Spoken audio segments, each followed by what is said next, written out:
The pain was invisible, yet it cut deeper than any blade. She was the soul of the mansion, and yet forbidden from stepping into the grand hall she fed. Silence followed her footsteps, not out of respect, but because no one dared to admit her brilliance. I don't know where you're listening from. Maybe you're stirring a pot for people who never say thank you, or quietly cleaning up long after the laughter fades away.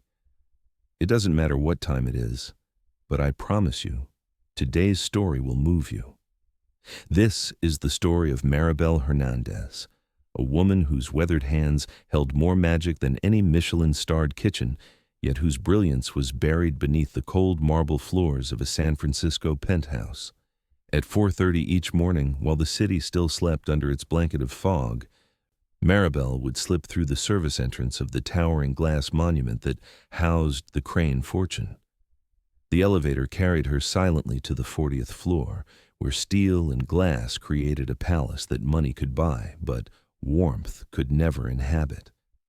The kitchen stretched before her like a cathedral of culinary possibility.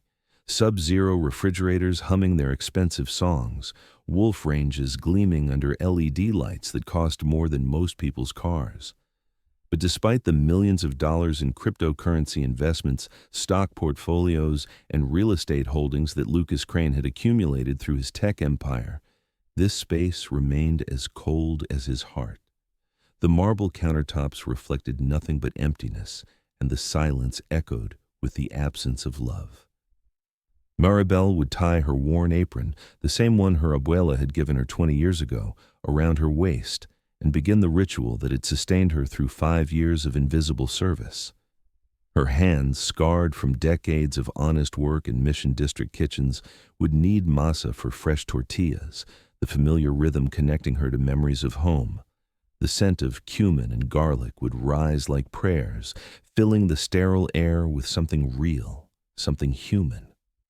Through the floor-to-ceiling windows, she could see the Bay Bridge stretching across water that caught the early light like scattered coins. But Maribel's treasures weren't measured in the gold or Bitcoin that filled Lucas's digital wallets. Her wealth lived in the stories each dish carried, the way her grandmother's pozole could heal a broken heart, how her mother's mole could turn a house into a home, the secret her great-aunt whispered about adding a pinch of hope to every meal. Lucas Crane would emerge from his bedroom suite around 7, his tailored shirts pressed to perfection, his dark hair still damp from his morning shower. At 38, he had built an empire worth hundreds of millions through strategic investments in emerging technologies.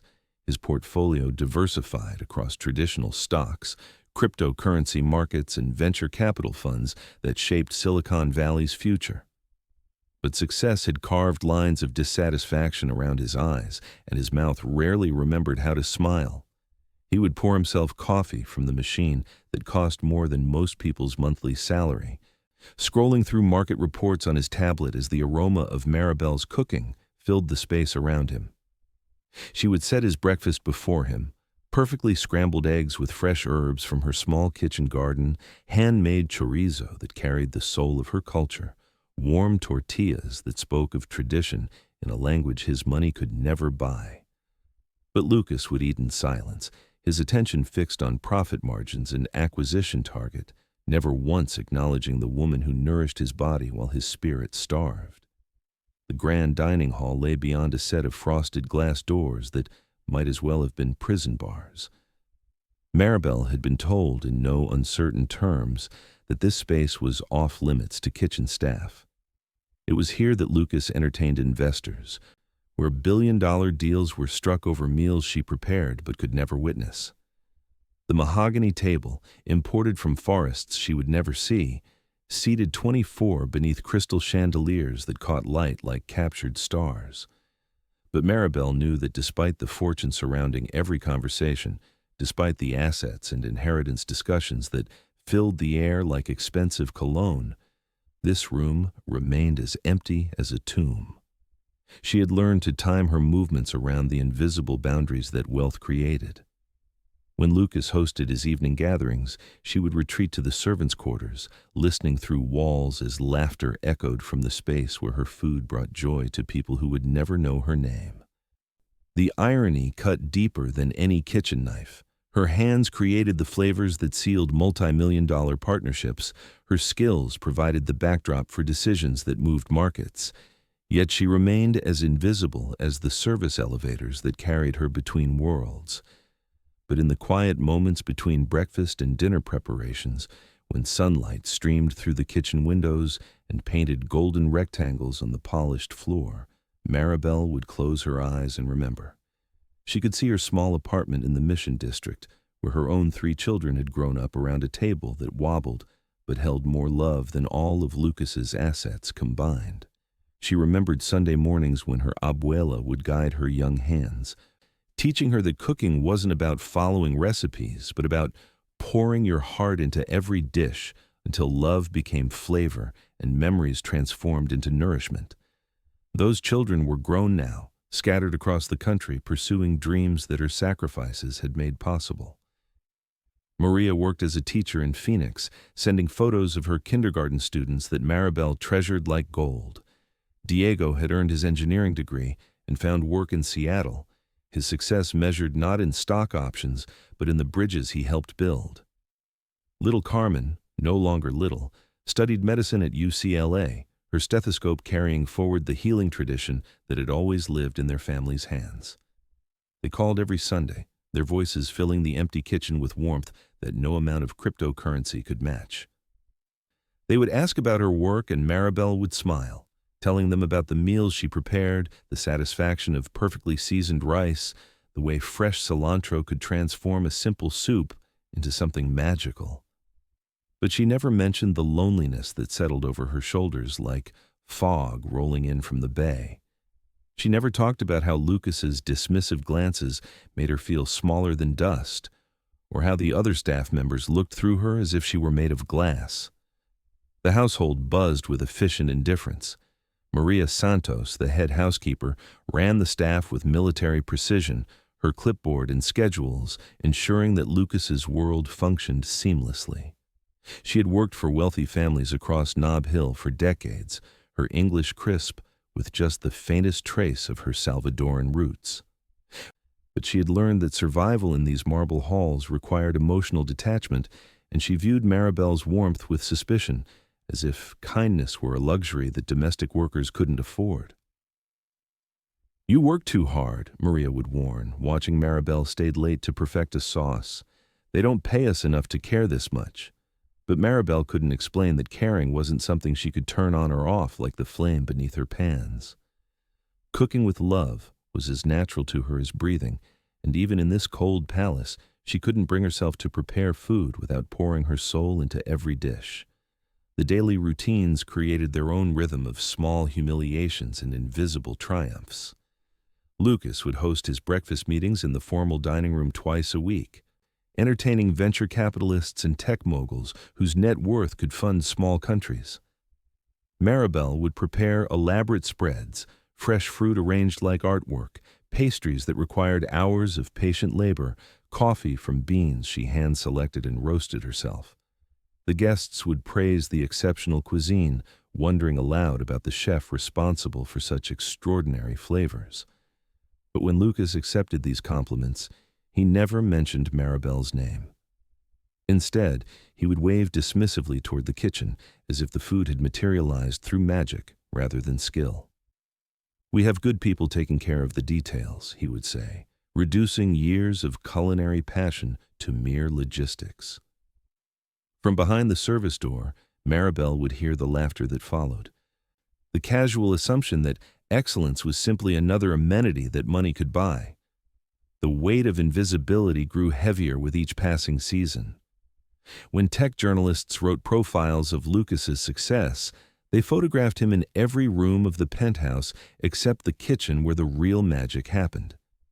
When lifestyle magazines featured his entertaining style, they credited the ambiance to his excellent taste and unlimited budget, never imagining that the soul of every gathering lived in the hands of a woman they would never think to interview. But perhaps the cruelest cut came during the small, quiet moments when Lucas's humanity briefly surfaced. Sometimes, late at night when insomnia drove him to wander his empty palace, he would stand at the kitchen threshold, drawn by the lingering sense of Maribel's cooking. She would see him there, silhouetted against the hallway lights, and for a moment she would think he might step forward, might acknowledge the artistry that filled his home with warmth. But he would always turn away, retreating to his bedroom or his office, unable to bridge the gap between his privilege and her service. The loneliness carved hollows in Maribel's chest, but she filled them with purpose. Every morning, she would whisper a prayer of gratitude for the work that allowed her to send money home to her elderly mother, for the steady paycheck that had helped her children through college, for the chance to practice the craft that connected her to generations of women who had expressed love through food. She reminded herself that her worth wasn't determined by recognition, that the flavors she created spoke louder than any words of appreciation ever could. Yet sometimes, in the darkest hours before dawn, she would stand at the kitchen windows and look out over the city lights, wondering if anyone down there understood what it meant to pour your heart into work that others took for granted. She thought about the restaurant workers throughout San Francisco, the hotel housekeepers, the nannies and caregivers who made other people's lives possible while remaining forever in the shadows. They were an invisible army of women whose labor held the world together, their names never mentioned in the financial reports that tracked the wealth they helped create. The kitchen became her sanctuary and her prison, a space where she could be both artist and servant, creator and ghost. Every meal was an act of rebellion against the indifference that surrounded her. Every perfectly seasoned dish a declaration that she existed, that her skills mattered, that the love she cooked with had value beyond any price tag. But the glass doors that separated her world from Lucas's remained as impermeable as ever, a barrier that no amount of talent or dedication could breach. As winter fog rolled across San Francisco Bay, wrapping the city in gray silence, Maribel continued her invisible service, unaware that change was stirring in the most unexpected places. Because sometimes, in houses built on foundations of money and power, it takes the smallest voice to topple the mightiest walls. And in this tower of steel and cryptocurrency, that voice belonged to someone who had been watching, learning, and finally beginning to understand where the real magic lived. The first crack in Maribel's invisible prison came wrapped in school clothes and curiosity. Sophie Crane, Lucas's 8-year-old daughter, possessed the rare gift of seeing people rather than positions, hearts rather than hierarchies. While her father's world revolved around profit margins and investment portfolios, Sophie's universe was measured in different currencies: the warmth of a genuine smile, the comfort of a bedtime story, the magic that happened when flour transformed into fresh bread. Sophie lived between two worlds, spending weekdays with Lucas in his sterile penthouse and weekends with her mother, Rebecca, in a cozy Marin County cottage that felt more like home than the glass tower ever could. The divorce had been finalized 2 years earlier, a casualty of Lucas's obsession with building his cryptocurrency empire and Rebecca's need for something more substantial than digital assets. The custody arrangement meant Sophie shuttled between contrasts, her mother's world of organic gardens and handmade meals versus her father's realm of meal delivery services and 5-star catering. But it was in her father's kitchen that Sophie discovered something her expensive private school had never taught her: the alchemy of cooking with love.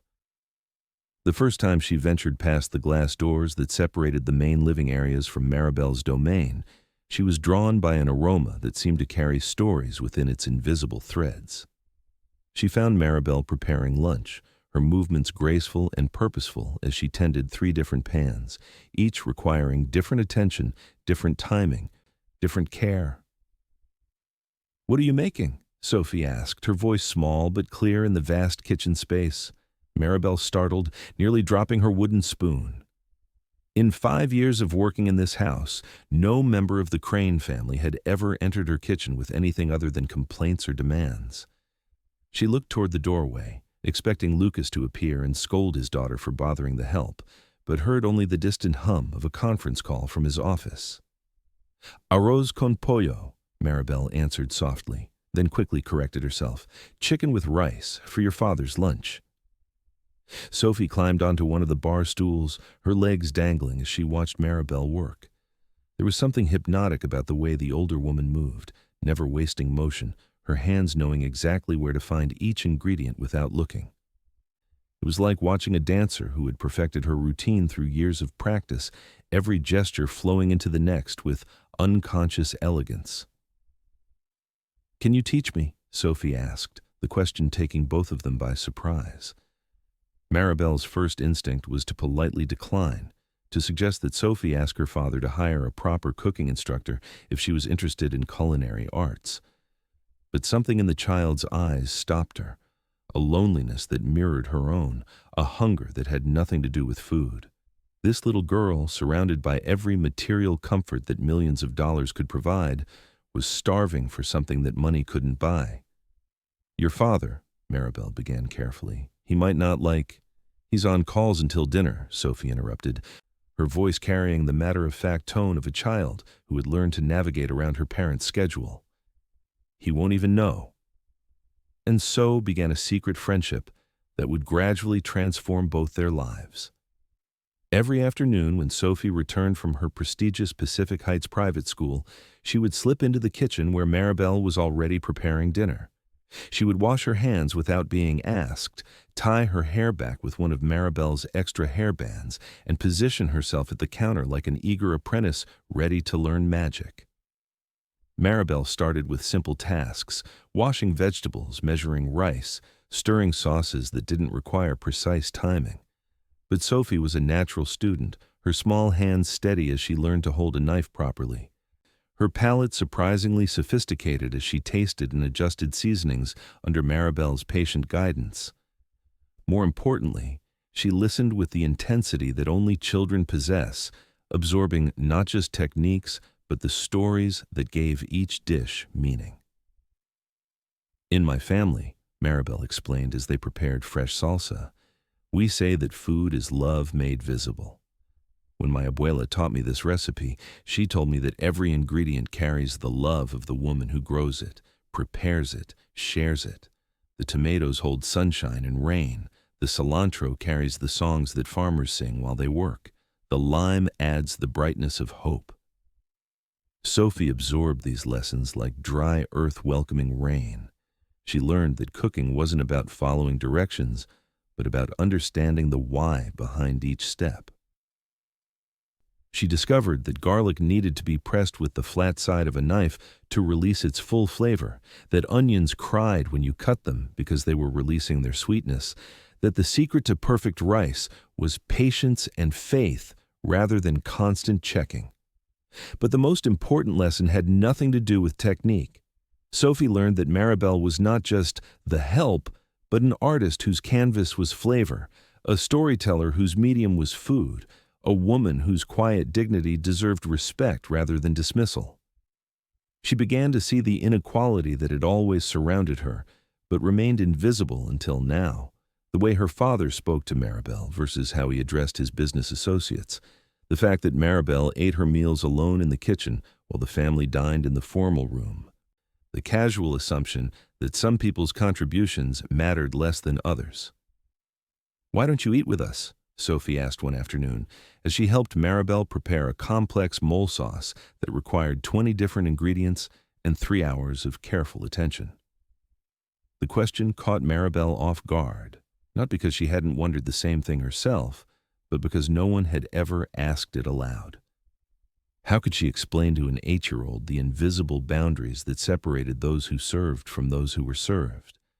How could she describe the unspoken rules that kept people like her in the kitchen while people like Sophie's father made decisions in boardrooms?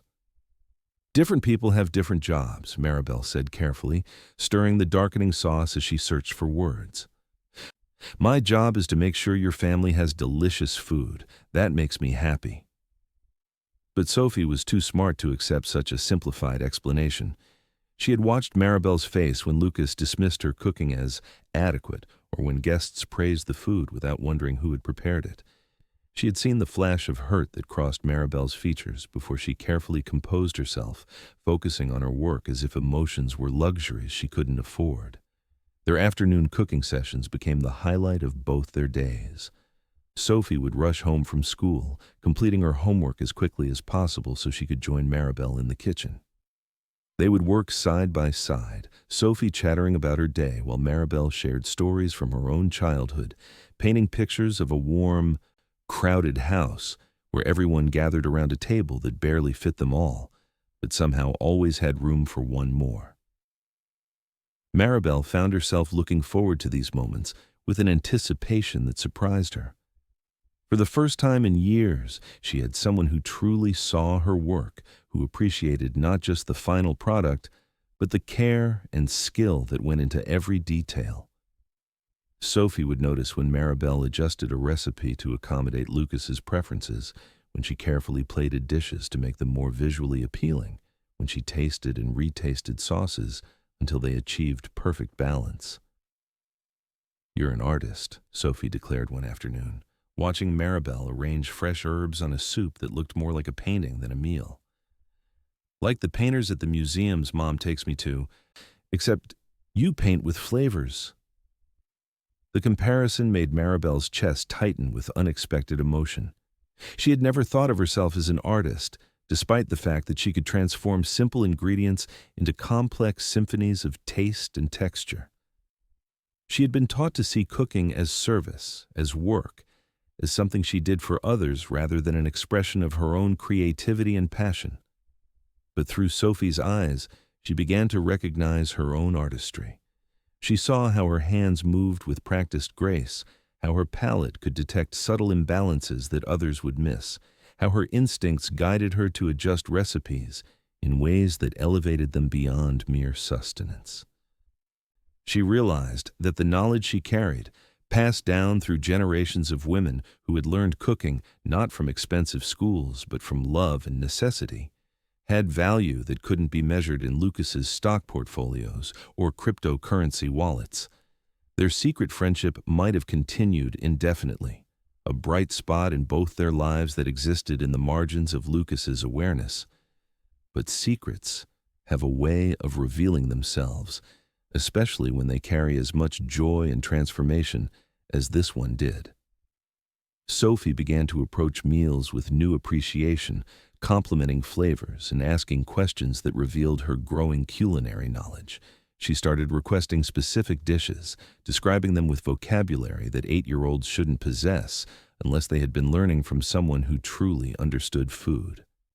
Lucas, despite his emotional distance, wasn't oblivious to changes in his daughter. He noticed Sophie's increased enthusiasm for meals, her sudden interest in ingredients and preparation methods, her requests for certain dishes that he had never mentioned to her. When she casually asked why they never invited Maribel to eat with them, Lucas felt a flicker of discomfort that he quickly suppressed. The question implied a level of familiarity between Sophie and the kitchen staff that crossed boundaries he preferred to keep clear. But it was during a dinner party for potential investors in his latest cryptocurrency venture that the secret finally surfaced. Sophie, who usually remained in her room during these adult gatherings, appeared in the dining room just as Lucas was accepting compliments on the exceptional meal. The guests were particularly impressed with the mole sauce, its complex layers of flavor unlike anything they had experienced in San Francisco's most celebrated restaurants. "Maribel taught me how to make that sauce," Sophie announced proudly, unaware of the sudden silence that fell over the table. "She says it takes 3 hours because love can't be rushed, and each ingredient has to be added when it's ready, not when we want it to be ready." The words hung in the air like smoke from an extinguished candle. Lucas felt every eye at the table turn toward him, saw the curiosity and interest on his guests' faces as they processed this revelation. These were sophisticated people, venture capitalists and tech moguls whose portfolios included investments in restaurants and food technology companies. They understood the value of exceptional culinary talent, especially talent that could create such extraordinary flavors in a home kitchen. "How interesting," said Carolyn Walsh, a prominent food and beverage investor whose fund had backed several successful restaurant chains. "I'd love to meet this Maribel. Anyone who can create mold this complex clearly understands flavor profiles at a professional level."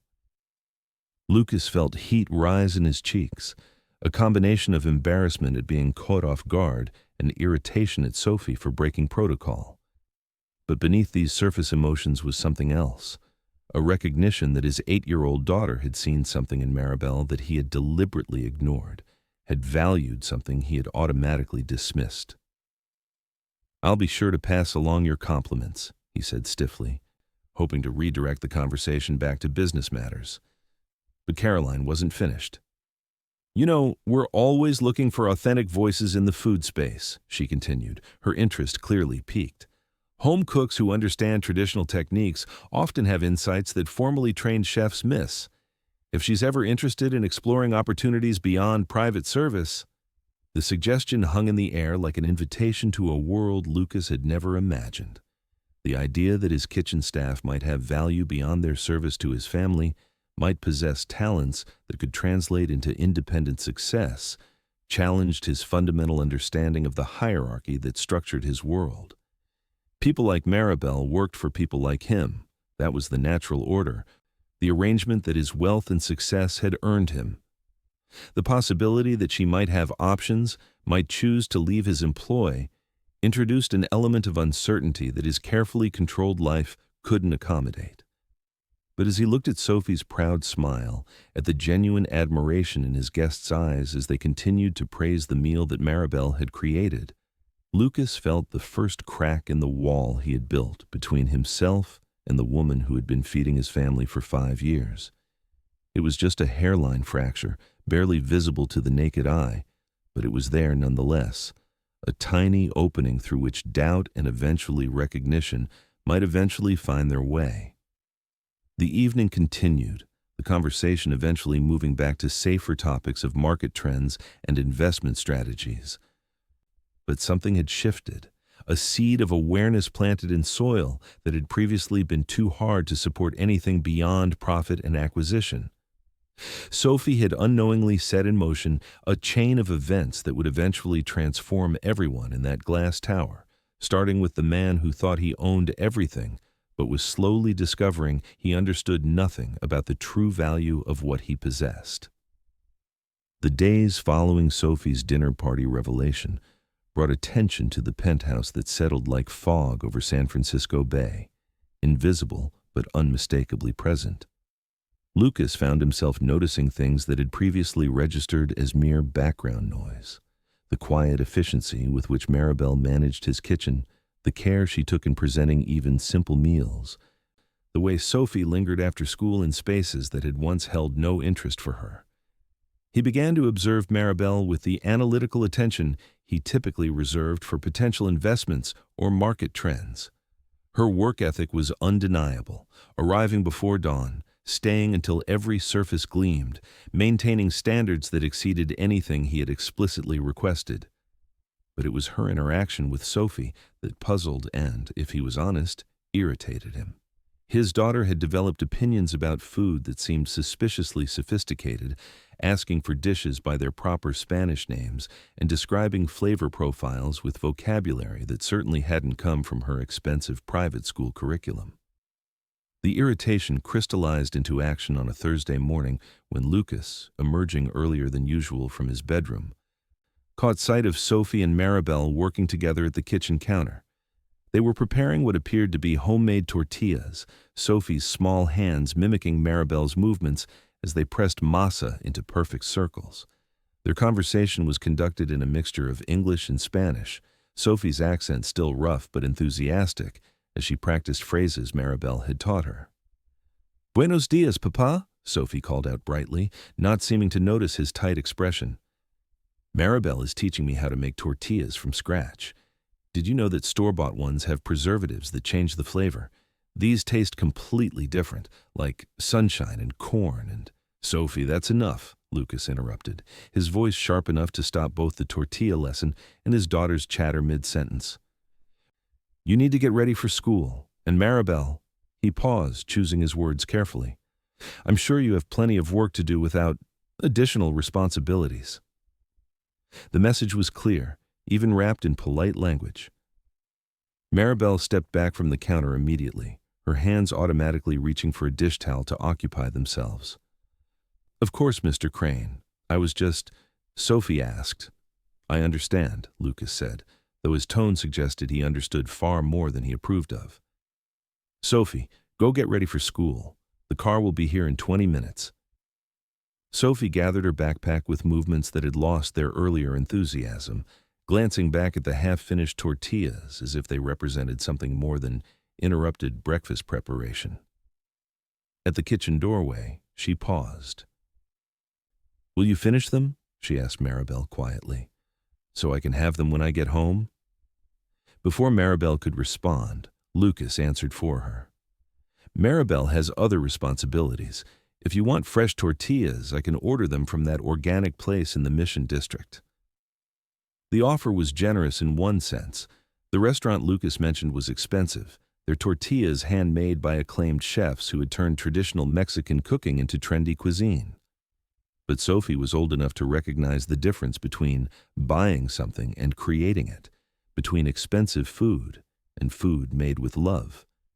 She nodded obediently, but her shoulders carried a disappointment that seemed too heavy for an 8-year-old to bear. After Sophie left for school, an uncomfortable silence settled over the kitchen.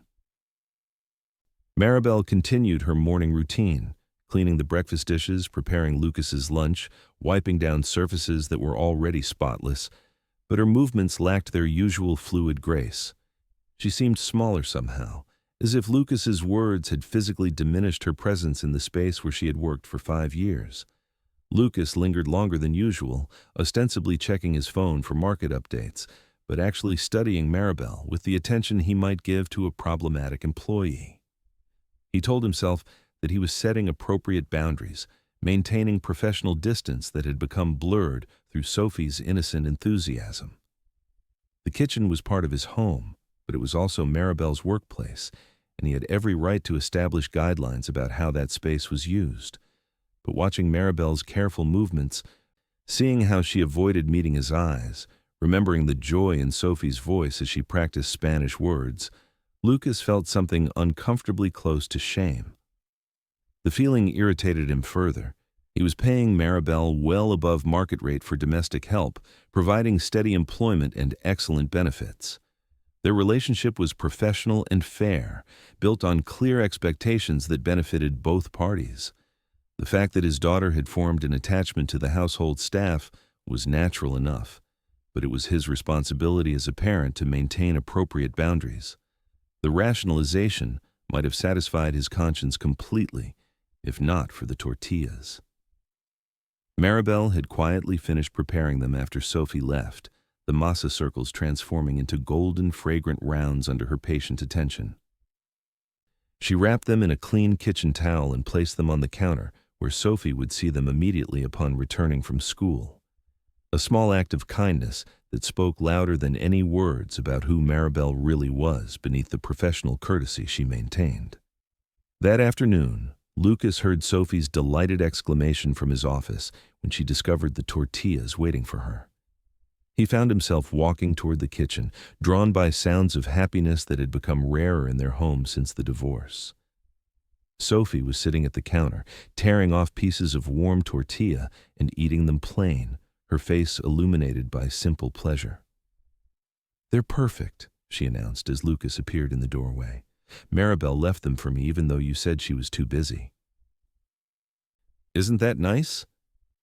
The question carried an innocent challenge that made Lucas unexpectedly uncomfortable. His daughter was asking him to acknowledge Maribel's thoughtfulness, to recognize that their employee had gone beyond her assigned duties to ensure Sophie's happiness. It was a small gesture, cost him nothing, required only a moment's gratitude. Yet Lucas found himself unable to respond with the grace the situation called for. "Very thoughtful," he said finally, the words feeling forced and inadequate. "But Sophie, you need to understand that Maribel has important work to do. Making special food for you isn't part of her job description." Sophie tilted her head, studying her father with the directness that children possess before they learn diplomacy. "But she likes teaching me, and I like learning from her." Why is that bad? How could he explain to an 8-year-old the complex social dynamics that made their friendship inappropriate? How could he describe the invisible boundaries between employer and employee, the importance of maintaining professional distance, the complications that arose when personal relationships intersected with business arrangements? These concepts were part of the adult world, shaped by considerations that Sophie couldn't yet understand. "It's not bad," Lucas said carefully, "but it's not appropriate. Maribel's here to work, not to entertain you, and you have schoolwork and other activities that deserve your attention." The explanation satisfied neither of them. Sophie returned to her tortilla with less enthusiasm, while Lucas retreated to his office, feeling as if he had handled the situation poorly without being able to identify exactly what he should have done differently. The uncomfortable feeling followed him through the rest of the afternoon, lurking beneath his conference calls and email responses like an unresolved equation that refused to balance. That evening, as he sat alone in his formal dining room eating the dinner Maribel had prepared, a perfectly seasoned salmon with herbs from her kitchen garden, accompanied by rice that somehow managed to be both simple and sophisticated, Lucas found himself thinking about boundaries and relationships, about the invisible lines that separated his world from Maribel's. The food was exceptional, as always, each flavor balanced and purposeful. Yet, he ate mechanically, his attention divided between his meal and the sounds from the kitchen where Maribel was cleaning up. He could hear her moving with practiced efficiency, washing dishes and wiping counters, preparing for tomorrow's meals with the same attention to detail she brought to every aspect of her work.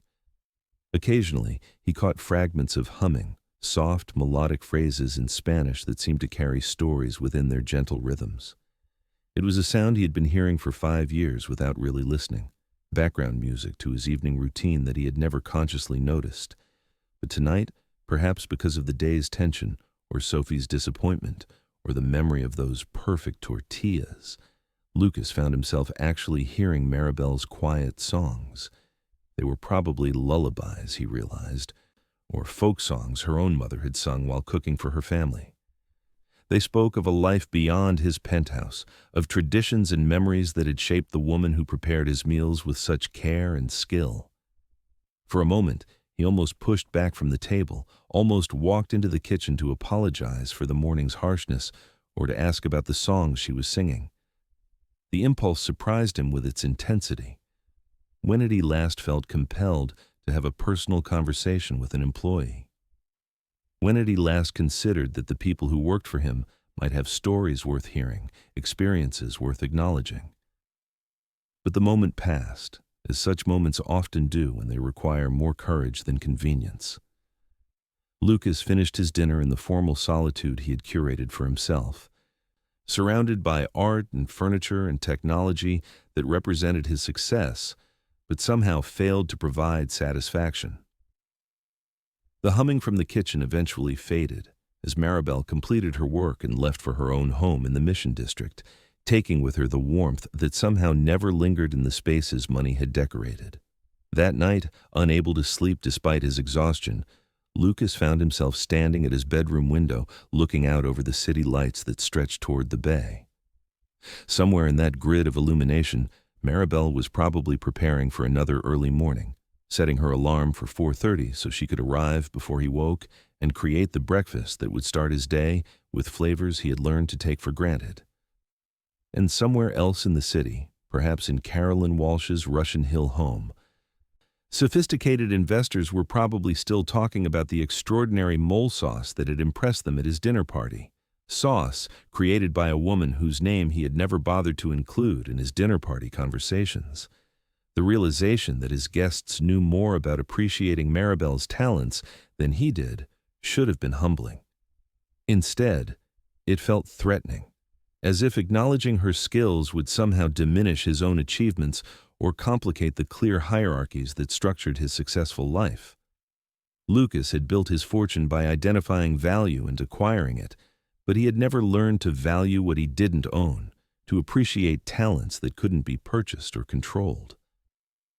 As fog rolled in from the Pacific, wrapping his glass tower in gray silence, Lucas stood at his window wrestling with questions that had no easy answers.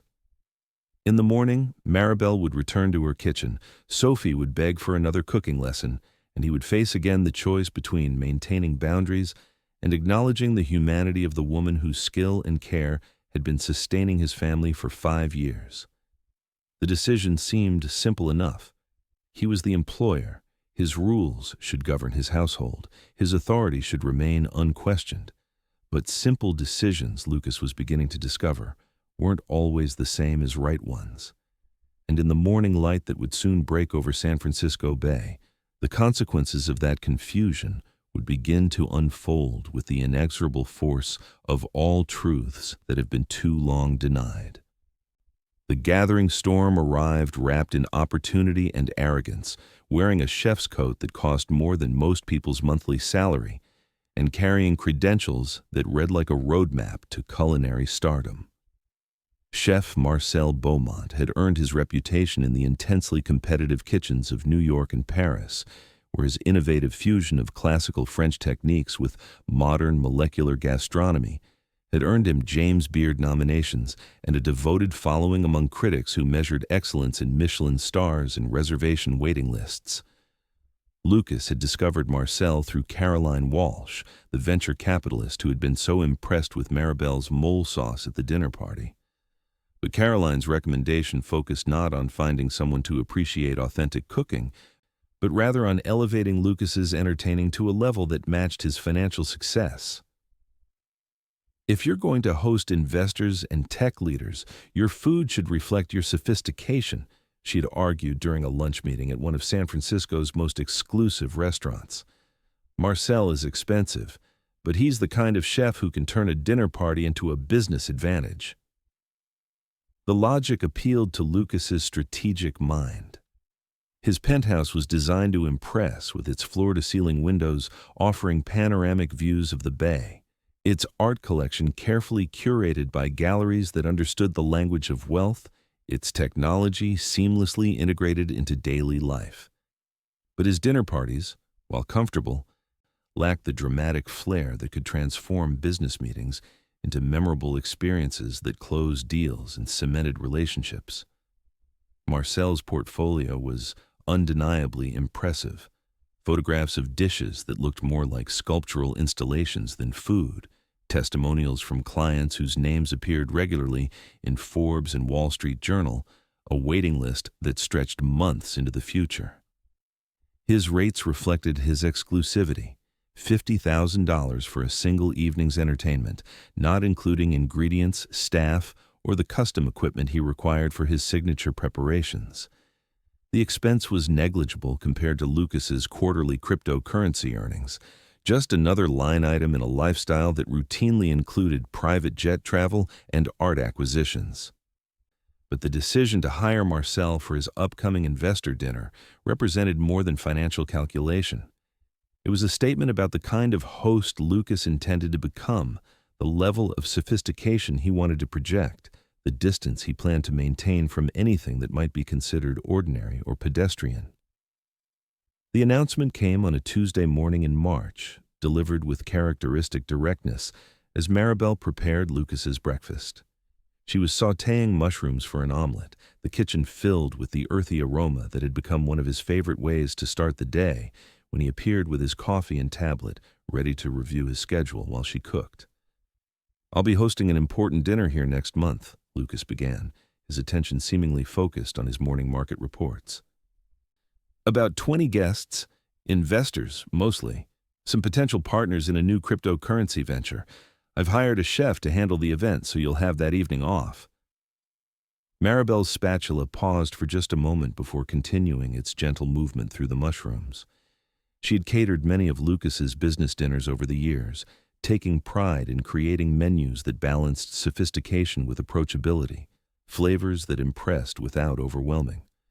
Her food had been the backdrop for deals worth millions, had helped create the relaxed atmosphere where complex negotiations became friendly conversations.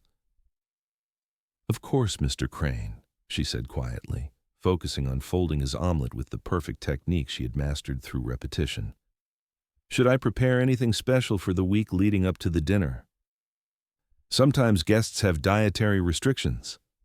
"That won't be necessary. Lucas interrupted, still not looking up from his screen. The chef will handle all aspects of the meal: planning, shopping, preparation, service. He's bringing his own team. Very high-end operation. The dismissal was complete and, Maribel realized, intentional. Lucas wasn't simply hiring additional help for a large event, he was replacing her entirely, declaring her skills inadequate for the level of entertaining he now required. The message was clear. Her humble cooking, however appreciated by Sophie and tolerated by daily necessity, wasn't sophisticated enough for guests whose opinions and investments shaped his financial future. She placed the perfect omelet before him, the herbs from her garden scattered across golden eggs like green confetti, and retreated to the far counter where she could continue her morning prep work without intruding on his space. Her hands moved automatically through familiar tasks, chopping vegetables, checking pantry supplies, planning the day's meals, while her mind processed the implications of what she had just heard. Over the course of the morning, more details emerged as Lucas made phone calls and reviewed contracts, his voice carrying clearly through the kitchen's open layout. Marcel required complete control of the cooking space for 3 days before the event, time to familiarize himself with the equipment and prepare his signature preparations. His team would include 2 sous chefs, a pastry specialist, and a presentation coordinator whose job was ensuring that every dish met Marcel's exacting visual standards. "It's an investment in impression management," Lucas explained to someone on the phone, probably Caroline Walsh based on his deferential tone. "Food is theater at this level. These investors want to see innovation, creativity, experiences they can't get anywhere else. Home cooking is comfortable, but comfortable doesn't close deals." Home cooking. The phrase landed like a slap, reducing 5 years of careful attention to his preferences, seasonal menu planning, and quiet pride in dishes that had sustained his family through busy schedules and emotional upheavals. Maribel had learned his rhythms, anticipated his needs, created the foundation of comfort that allowed him to focus on building his empire. But apparently, comfort was now a limitation rather than a luxury, something to be upgraded rather than appreciated. The irony was that Marcel's approach represented everything Maribel had been taught to avoid in authentic cooking. His menus, which Lucas reviewed enthusiastically over breakfast, featured dishes with ingredient lists that read like chemistry experiments: sodium alginate spherification, liquid nitrogen preparations, foams and gels that prioritized visual impact over flavor harmony. The costs were staggering. Single ingredients that exceeded Maribel's weekly grocery budget, specialty equipment that would be used once and stored, presentations that required teams of trained staff to execute properly. But what hurt most wasn't the extravagance or even the implied criticism of her work. It was the recognition that Lucas had never truly valued what she brought to his table: the care, the tradition, the quiet artistry that transformed simple ingredients into expressions of hospitality and comfort. He had eaten her food for 5 years without understanding its worth, accepting her service without recognizing her skill, benefiting from her dedication without acknowledging her contribution to the life he had built. The weeks leading up to Marcel's arrival developed their own uncomfortable rhythm. Lucas spoke frequently about the upcoming dinner, sharing details about the guest list and menu selections, with an enthusiasm Maribel had never heard him express about her cooking. The investors he planned to impress included several famous names from Silicon Valley, tech moguls whose endorsement of his cryptocurrency venture could multiply his already substantial fortune. The stakes were high enough to justify any expense, any effort required to create an unforgettable evening. Sophie, meanwhile, watched these preparations with her own brand of 8-year-old wisdom. She had overheard enough conversations to understand that someone else would be cooking for the important dinner, that Maribel's services were being temporarily suspended in favor of someone more impressive. Her questions about the arrangement revealed a sophistication that sometimes surprised both adults. "Is the new chef better than Maribel?" she asked Lucas one afternoon, her directness cutting through any diplomatic language he might have prepared. "Different," Lucas replied carefully. Marcel specializes in a certain type of cooking that's appropriate for business entertaining. Very high level, very sophisticated. But will his food taste as good as Maribel's? The question hung in the air like incense, impossible to ignore, but equally difficult to answer honestly. Lucas knew, even if he wouldn't admit it aloud, that Marcel's molecular gastronomy prioritized innovation over flavor, that his dishes were designed to impress rather than nourish, to be photographed and discussed rather than simply enjoyed. Maribel's cooking had never failed to satisfy him, never left him feeling hungry an hour later or wishing for something more substantial. "It will be different," he repeated, the evasion satisfying neither him nor Sophie. But perhaps the most telling moment came when Marcel arrived for his preliminary kitchen inspection 3 weeks before the dinner. Maribel had been asked to be present to explain the equipment and storage systems, to answer questions about suppliers and local markets that might be relevant to his preparations. She waited nervously in her own kitchen, feeling like a stranger in the space where she had worked for 5 years. Marcel entered with the confident stride of someone accustomed to being the center of attention. He was younger than Maribel had expected, probably in his mid-30s, with the lean build and intense focus that spoke of years in high-pressure commercial kitchens. His chef's coat was pristine white, his knife roll obviously expensive, his manner briskly professional as he examined the sub-zero refrigerators and wolf ranges that represented luxury to outsiders, but had become simply tools to Maribel. "Adequate," he announced after a thorough inspection, though his tone suggested this was faint praise. "The equipment is high quality, though not restaurant grade.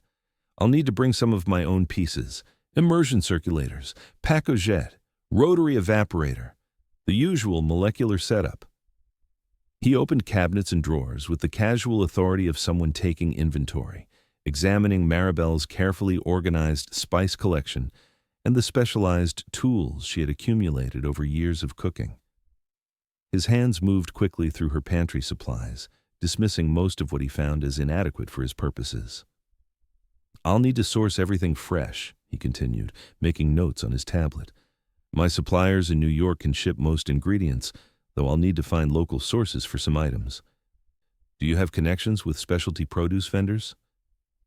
The question was directed at Maribel, the first time Marcel had acknowledged her presence since entering the kitchen. She straightened her shoulders and answered with quiet professionalism, providing names of vendors who had supplied her with excellent ingredients over the years, sharing knowledge she had gathered through relationships built on mutual respect and consistent quality standards. Marcel typed her suggestions into his device without thanks or acknowledgement, treating her information as data rather than expertise. When Lucas joined them to review preparations, Marcel's attention immediately shifted, his demeanor becoming more animated as he described the evening's planned menu in language designed to impress rather than inform. "We'll open with caviar spherification, traditional etc. reimagined through molecular techniques that intensify the oceanic experience while creating unexpected textural contrasts," he explained, his words flowing with practiced enthusiasm. "The second course features deconstructed bouillabaisse, where traditional French flavors are separated into individual components and recombined through modernist presentation." Lucas nodded along with obvious satisfaction, clearly pleased with Marcel's creativity and confidence. This was the kind of innovation he wanted associated with his brand, the sort of sophisticated entertaining that matched his financial success and technological expertise. The contrast with Maribel's humble introductions to her dishes, simple explanations of ingredients and family traditions, couldn't have been more stark.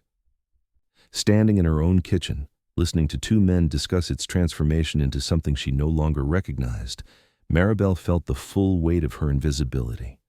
Marcel planned to strip away everything that made the space hers: the herbs she grew on the windowsill, the mise-en-place system she had perfected, the rhythms and routines that had allowed her to serve Lucas's family with quiet efficiency for 5 years.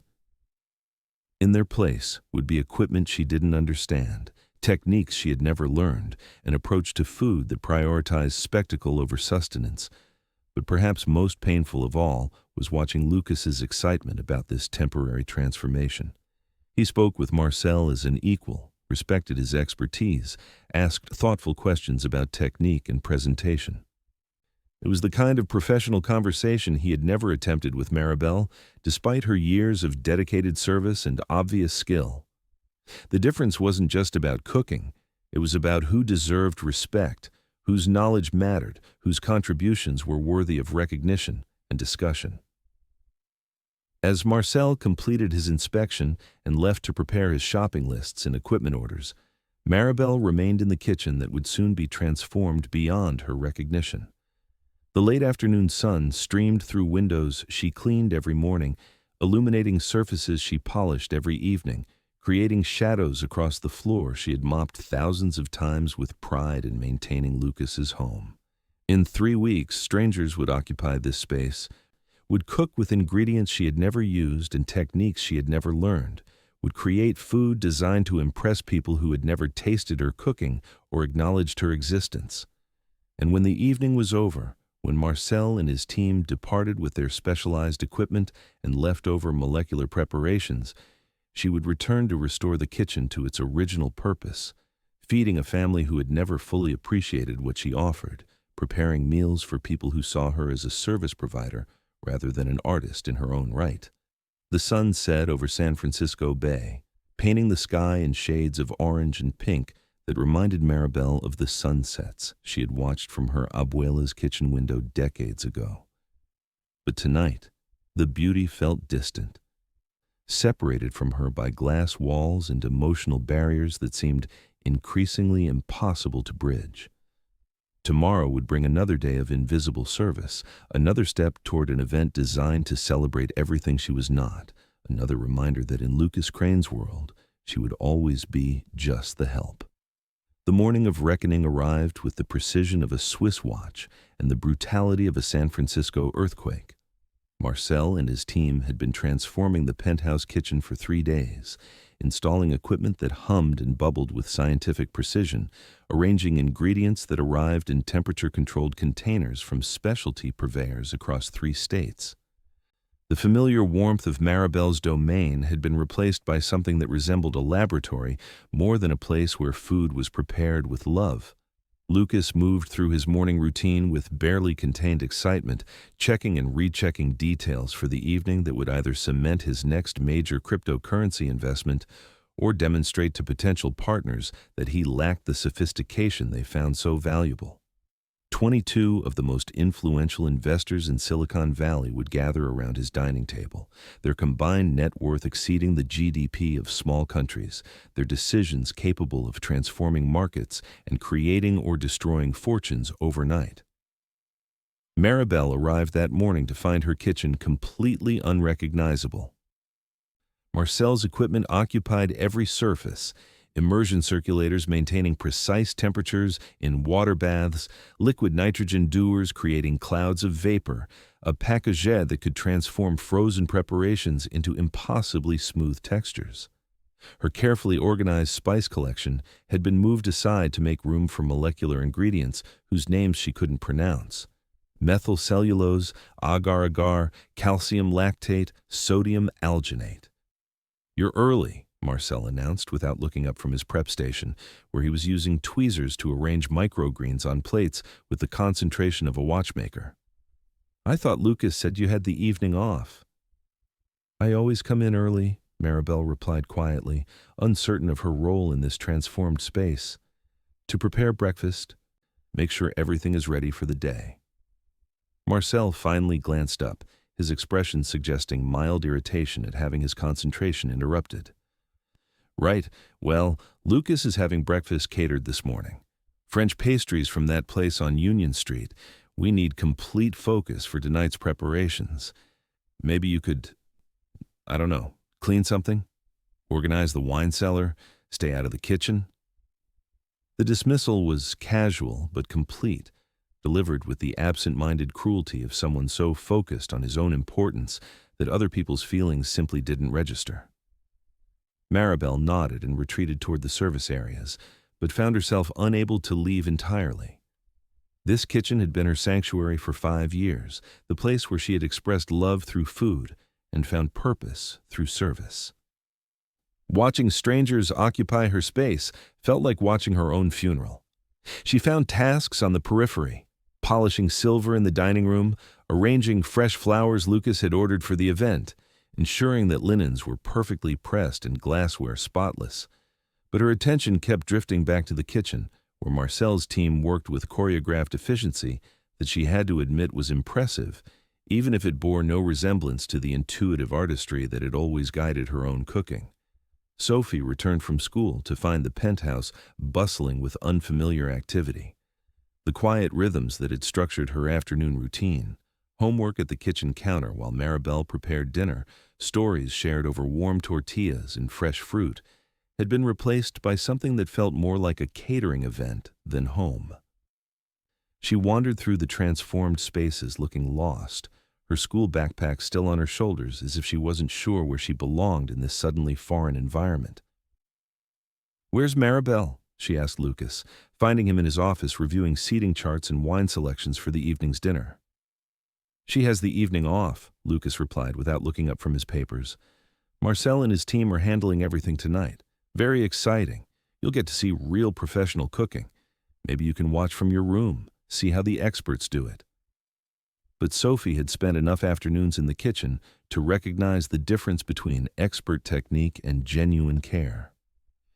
Marcel's preparations were undoubtedly skilled. She could see through the glass doors how he created perfect spheres of liquid that looked like caviar but tasted like essence of ocean, how he used liquid nitrogen to transform familiar flavors into unexpected textures.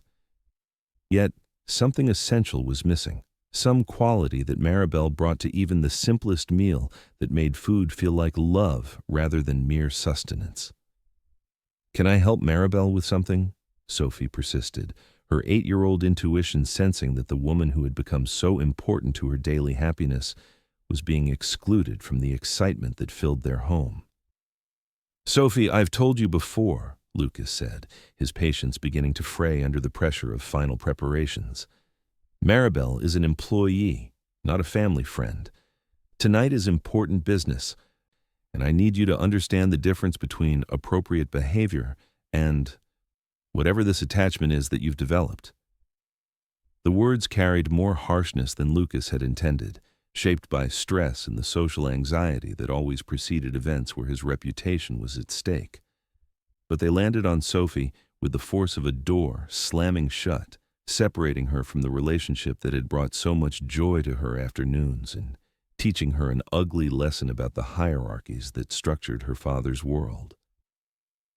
Sophie found Maribel in the laundry room, folding linens with the careful attention she brought to every task, her movements slower than usual, as if she were trying to stretch out the work to maintain some connection to the household preparations happening around her. The older woman's face brightened immediately when Sophie appeared, but there was something fragile about her smile, as if it required effort to maintain. "How is school, Menina?" Maribel asked, using the affectionate term that had become natural between them over months of shared afternoons. "Boring," Sophie replied, climbing onto a chair so she could help fold washcloths. "And home is boring too, with all those strangers in our kitchen. Their food doesn't smell like yours." Maribel's hands stilled on the towel she was folding. Through the service corridors, she could hear the controlled chaos of Marcel's final preparations, the hiss of liquid nitrogen, the precise instructions delivered in English laden with French culinary terms, the clink of expensive glassware being arranged for service. It was the sound of professional efficiency, of expertise applied to creating a memorable experience for people who understood food as entertainment rather than nourishment. "Their food is very special," Maribel said carefully. "Your father hired them because they can make things I don't know how to make. Very fancy, very impressive." "But do you want to learn?" Sophie asked, her directness cutting through the diplomatic language adults use to avoid difficult truths. "Would you like to make fancy food too?" The question touched on dreams that Maribel had buried beneath years of practical necessity. She had learned to cook from her grandmother and mother, women who measured success in satisfied hunger and family gathering around tables that might wobble but held firm under the weight of love and tradition. The techniques Marcel employed, the equipment he required, the vocabulary he spoke, these represented a different universe of culinary expression, one that required formal training and financial investment she had never been able to afford. "Sometimes I wonder," Maribel admitted, her honesty surprising herself. "But mostly, I think there are many ways to cook well. Marcel knows ways I don't, but I know things he doesn't too.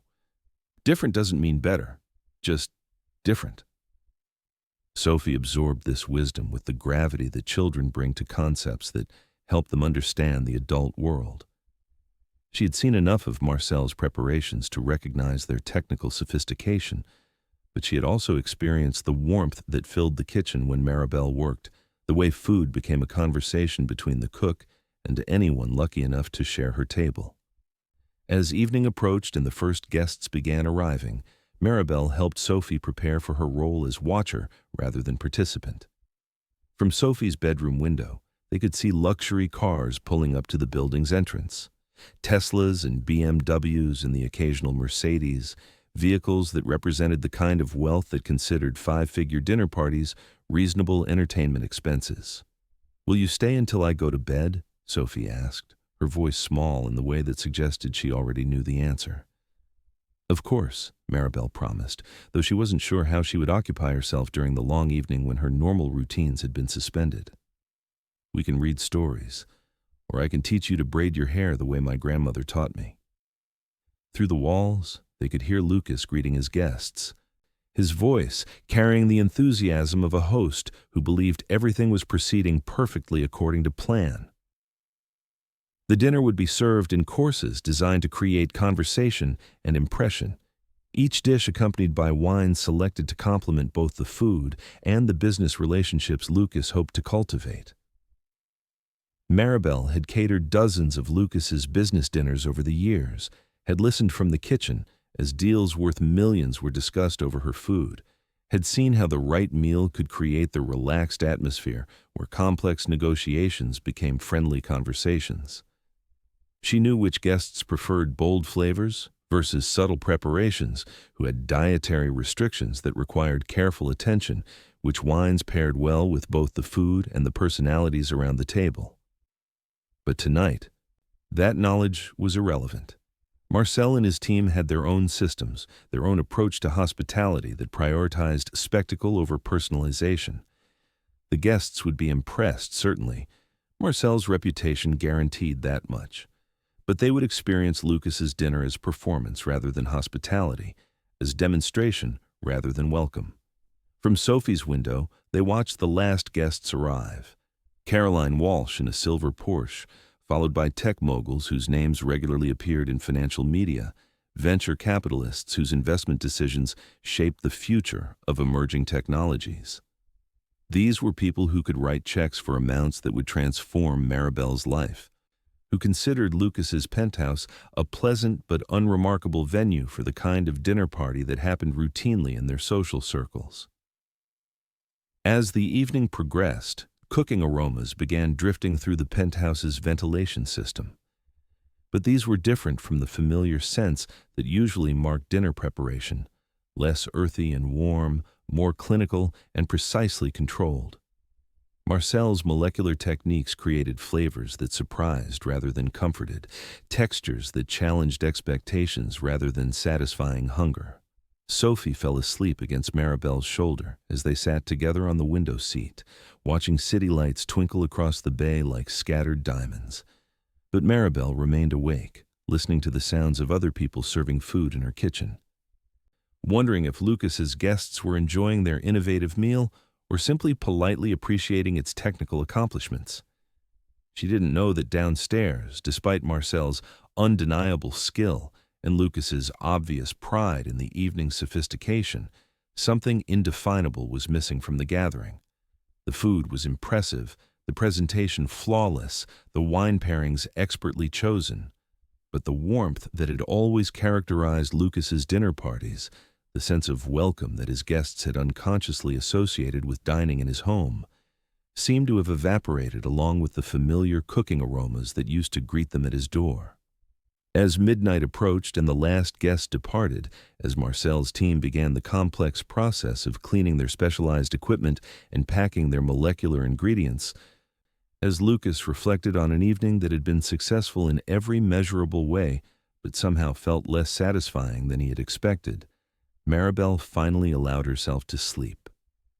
She dreamed of her grandmother's kitchen, where love had been the most important ingredient in every recipe, and woke to find that the world she thought she understood was about to change in ways that would test everything she believed about loyalty, dignity, and the true value of the gifts she had spent a lifetime perfecting. The accusation arrived like poison in honey, sweet on the surface but designed to destroy everything it touched. It was Caroline Walsh who first noticed the wine missing, a 1982 Bordeaux worth more than most people's annual salary, part of Lucas's collection that Marcel had specifically requested for a reduction sauce that never made it to any plate. The bottle had been carefully selected for its reputation and price point, a prop in the theatrical experience that was supposed to demonstrate Lucas's sophisticated taste to investors who measured hospitality in dollar signs and exclusivity. Marcel discovered the absence during his final inventory, as his team was packing their specialized equipment and preparing to return to New York. The bottle should have been in the wine refrigeration unit he had commandeered for his preparations, alongside other expensive vintages that would be returned to Lucas's cellar untouched.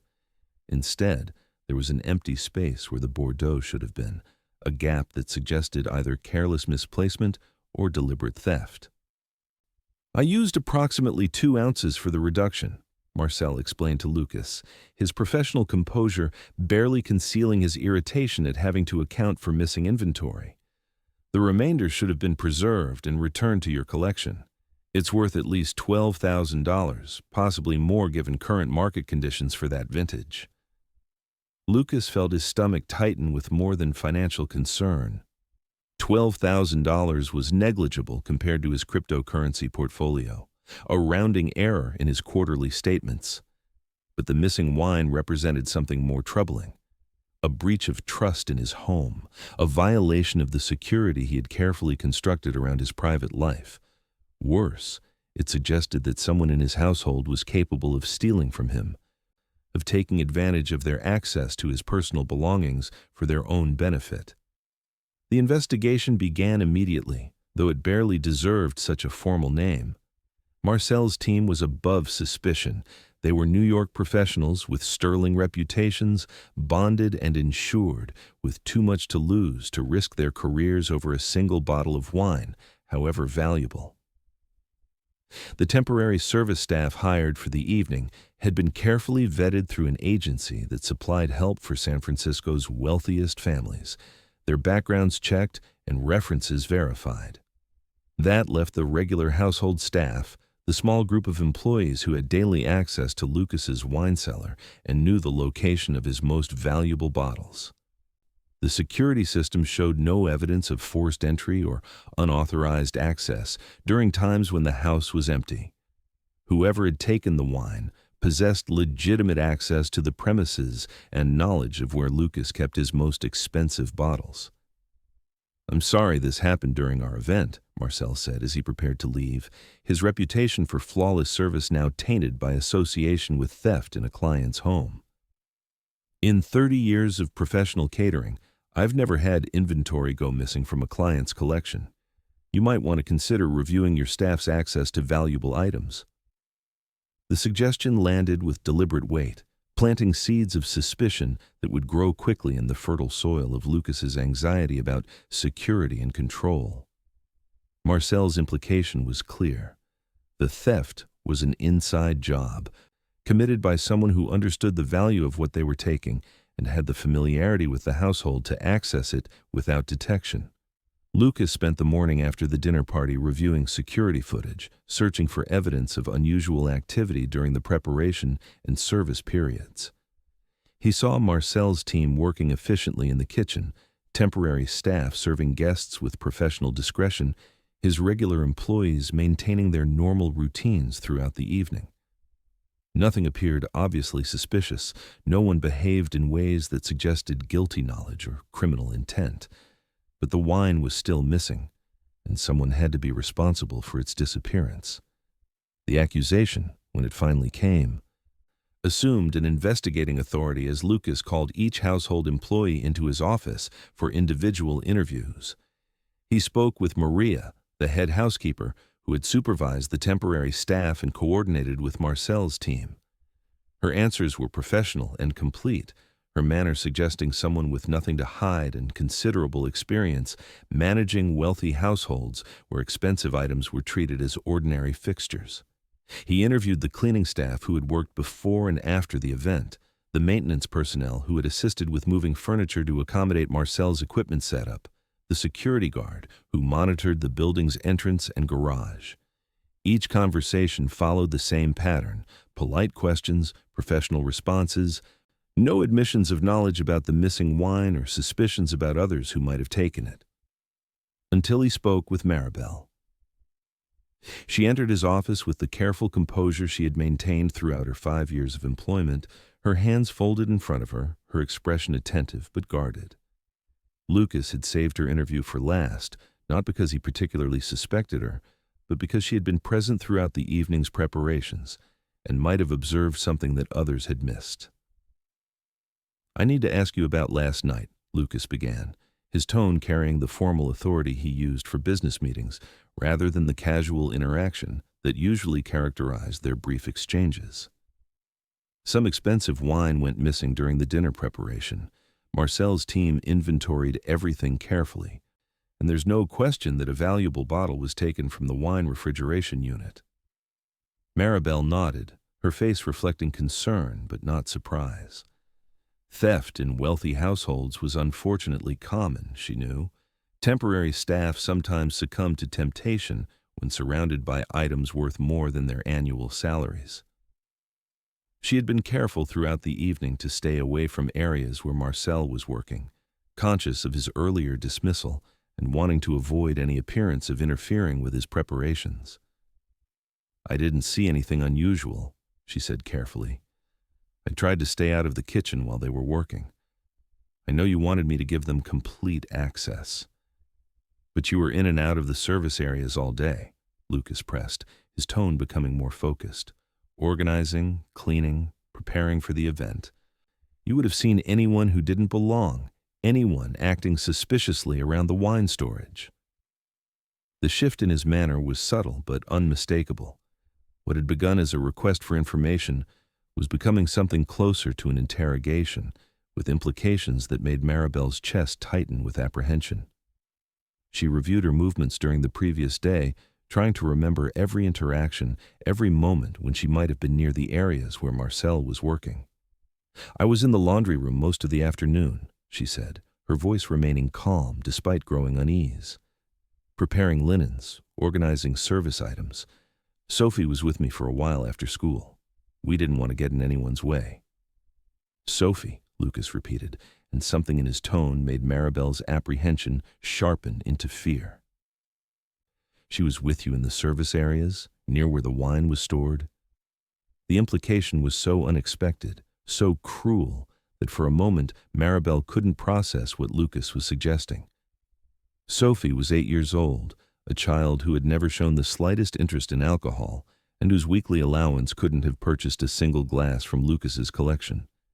The idea that she might have taken an expensive bottle of wine was absurd beyond consideration.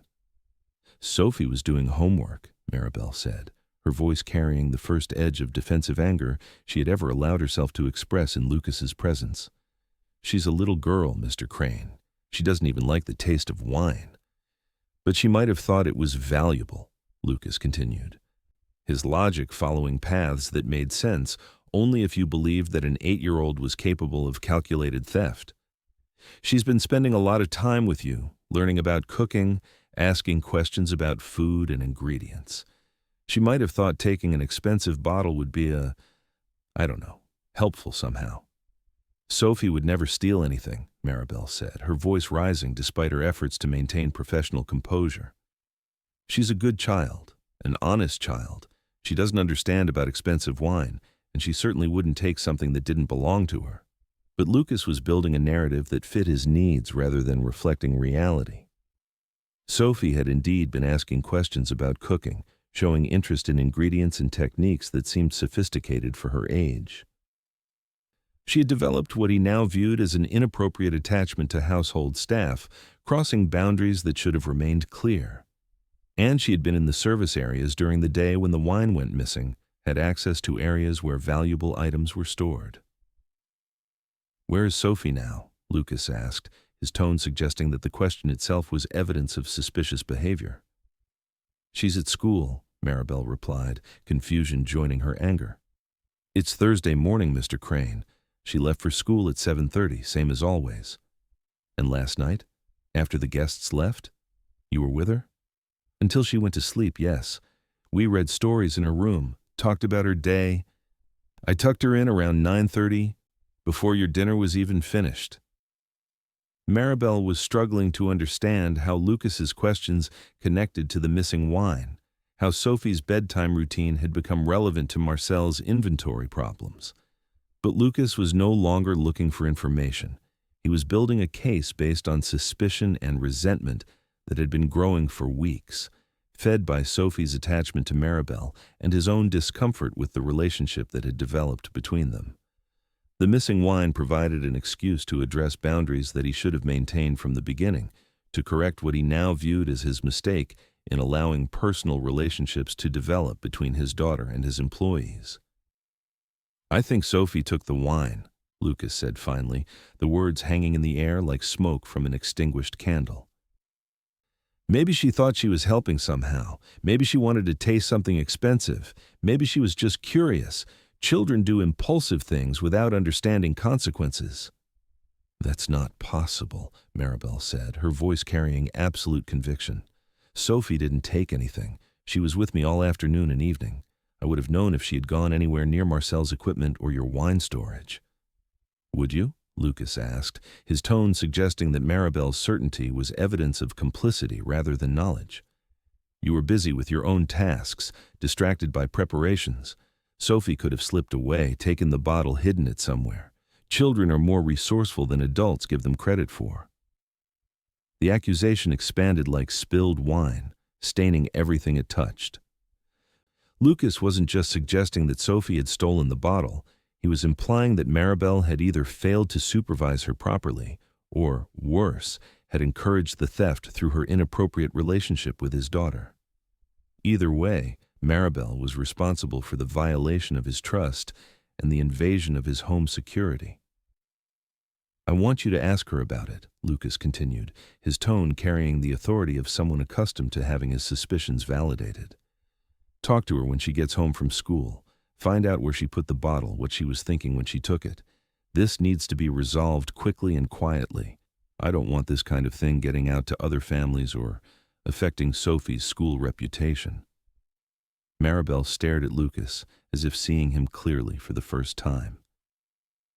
This was the man she had served faithfully for 5 years, whose meals she had prepared with care and attention, whose daughter she had taught to appreciate food as an expression of love and cultural tradition. But the person sitting across from her now seemed like a stranger, someone capable of accusing a child of theft based on nothing more than his own discomfort with relationships that challenged his rigid hierarchies.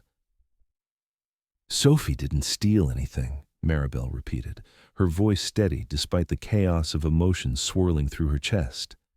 "She's an honest child from a good family. She would never take something that wasn't hers, and she certainly wouldn't hide theft from the people who care about her." "I hope you're right," Lucas said, though his tone suggested he believed otherwise. "But I need you to talk to her anyway. If she did take the wine, I want it returned immediately. No questions asked, no consequences beyond a conversation about appropriate behavior. But I need to know what happened to that bottle." The conversation ended with Maribel's dismissal, her instructions to question Sophie when she returned from school, to search the child's room and belongings for evidence of the missing wine. She walked back to the kitchen in a daze, her mind struggling to process how quickly her world had shifted from quiet service to active suspicion. The kitchen had been restored to its normal configuration, Marcel's equipment removed, her familiar tools and ingredients returned to their proper places. But the space felt different now, contaminated by accusation and mistrust, no longer the sanctuary where she had found purpose and pride for 5 years. She moved through her afternoon routines automatically, preparing Sophie's after-school snack, planning dinner for Lucas, maintaining the rhythms of service that had sustained her through countless difficulties. But everything had changed, even if the changes weren't yet visible to anyone but her. Trust, once broken, couldn't be simply repaired through explanation or apology. And Lucas's willingness to believe that Sophie was capable of theft rather than acknowledging his own bias and resentment had revealed something about his character that couldn't be unseen or forgiven. When Sophie returned from school that afternoon, bright with anticipation of resuming her cooking lessons now that the strangers had left their kitchen, she found Maribel waiting with questions that would shatter her innocent world and teach her ugly lessons about how quickly safety could become suspicion, how the adults she trusted could transform into accusers, how the boundaries between service and family were policed by people who valued property more than relationships. The missing wine would eventually be found, discovered days later in Marcel's own equipment case through an oversight that revealed the celebrated chef's human fallibility.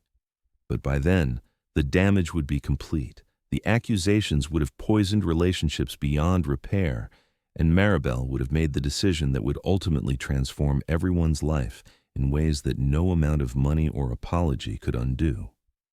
The discovery came too late to prevent the devastation, arrived like mercy after the execution had already been carried out. 3 days after Lucas had demanded that Maribel interrogate Sophie about theft she hadn't committed, after the 8-year-old had sobbed in confusion and betrayal when accused of stealing from her own father, after trust had been shattered and relationships destroyed by suspicion that grew like poison in fertile ground of resentment and misunderstanding, Marcel's assistant called with news that should have brought relief, but instead highlighted how completely unnecessary the pain had been. "We found your wine," the young man said, his voice carrying embarrassment that traveled clearly across the phone line from New York. "It was packed by mistake with our equipment. Marcel used it for the reduction as planned, but the remaining bottle got mixed in with our inventory when we were packing up. Really sorry for the confusion. Obviously, we'll compensate you for the full value." Lucas stood in his office holding his BlackBerry, staring out at San Francisco Bay, processing information that arrived like a judge's verdict after the defendant had already been sentenced. The wine wasn't stolen. It was simply misplaced, claimed by the professional chef's team through oversight rather than removed by his household staff through theft. Sophie hadn't taken anything, Maribel hadn't failed in her supervision, and neither of them had violated his trust in any way. The relief should have been overwhelming. Instead, Lucas felt something closer to nausea as he realized the scope of his error and the consequences of accusations made in haste and anger. For 3 days, he had treated Sophie like a criminal, demanding explanations for things she had never done, insisting that she confess to theft she hadn't committed. He had questioned her repeatedly, searched her room and belongings, forced Maribel to interrogate her with questions that revealed his suspicion and disapproval. Sophie had wept through each interrogation, her 8-year-old mind unable to comprehend why her father believed her capable of stealing or why the woman she trusted was being forced to ask her questions that felt like accusations. Her confusion had gradually transformed into something harder, a wariness that suggested she was learning lessons about trust and family that no child should have to master. She had begun avoiding both Lucas and Maribel, retreating to her room after school instead of seeking the warm companionship that had become so important to her daily happiness. Maribel had endured the 3 days with dignity that made Lucas's error even more painful to contemplate. She had asked the questions he demanded while clearly believing they were wrong, had maintained professional composure while watching a child she cared about suffer through undeserved suspicion. Her faith in Sophie's honesty had never wavered, even when pressed to consider possibilities that would have exonerated her from responsibility for inadequate supervision. But the damage went deeper than hurt feelings or temporary misunderstanding. Lucas had revealed something fundamental about his character, his readiness to suspect rather than investigate, his willingness to believe the worst about people who had served him faithfully, his assumption that those who worked for him were inherently less trustworthy than those who took his money. These weren't qualities that could be hidden or forgotten once they had been displayed so clearly. Worse, he had used Sophie as a weapon against Maribel, had allowed his discomfort with their friendship to transform into accusations that served his need to establish boundaries without regard for truth or fairness. The missing wine had provided an excuse to address what he had perceived as inappropriate relationships, to remind everyone in his household about the hierarchies that structured his world and the limits of acceptable interaction across class lines. Now, faced with evidence of his complete error, Lucas had to confront the possibility that his discomfort with Sophie and Maribel's friendship had less to do with appropriate boundaries than with his own jealousy of what they had found together. Watching them share cooking lessons and stories, seeing Sophie's face light up with interests that had nothing to do with his achievements or approval, recognizing that Maribel could provide emotional nourishment that his money couldn't purchase, these observations had triggered resentment that he had channeled into suspicion when opportunity presented itself. The realization was devastating, not just because it revealed his cruelty, but because it illuminated his loneliness. Sophie and Maribel had created something beautiful in his kitchen, had found warmth and connection in the very space he paid for but never truly inhabited. Their afternoon conversations and shared recipes, their laughter and gentle instruction, their obvious affection, all of this had happened in his home, but without his participation, had enriched his daughter's life in ways he had never attempted or achieved. His jealousy had taken the form of boundary enforcement, his loneliness had masqueraded as appropriate professional distance, and his inadequacy as a father had been displaced into criticism of the relationship that gave Sophie more emotional sustenance than anything he provided through expensive schools, luxury cars, or trust funds that secured her financial future, but couldn't heal the wounds he was inflicting on her daily happiness. The phone call with Marcel's assistant lasted only minutes, filled with professional apologies and offers of financial compensation that seemed absurdly inadequate given the destruction that had followed the original error. Lucas accepted the explanation and economic settlement with absent-minded politeness, his attention focused on calculating damages that couldn't be measured in dollars or cryptocurrency values. How do you compensate a child for 3 days of believing her father thought she was a thief? How do you repair trust that has been broken not through misunderstanding, but through deliberate accusation? When Sophie returned from school that afternoon, Lucas was waiting in the kitchen where so much of the recent damage had been inflicted. Maribel was preparing dinner with movements that seemed mechanical compared to her usual fluid grace, her attention focused on tasks that provided excuse for avoiding conversation. The atmosphere felt heavy with unspoken tension, with things said that couldn't be unsaid, and assumptions made that couldn't be forgotten.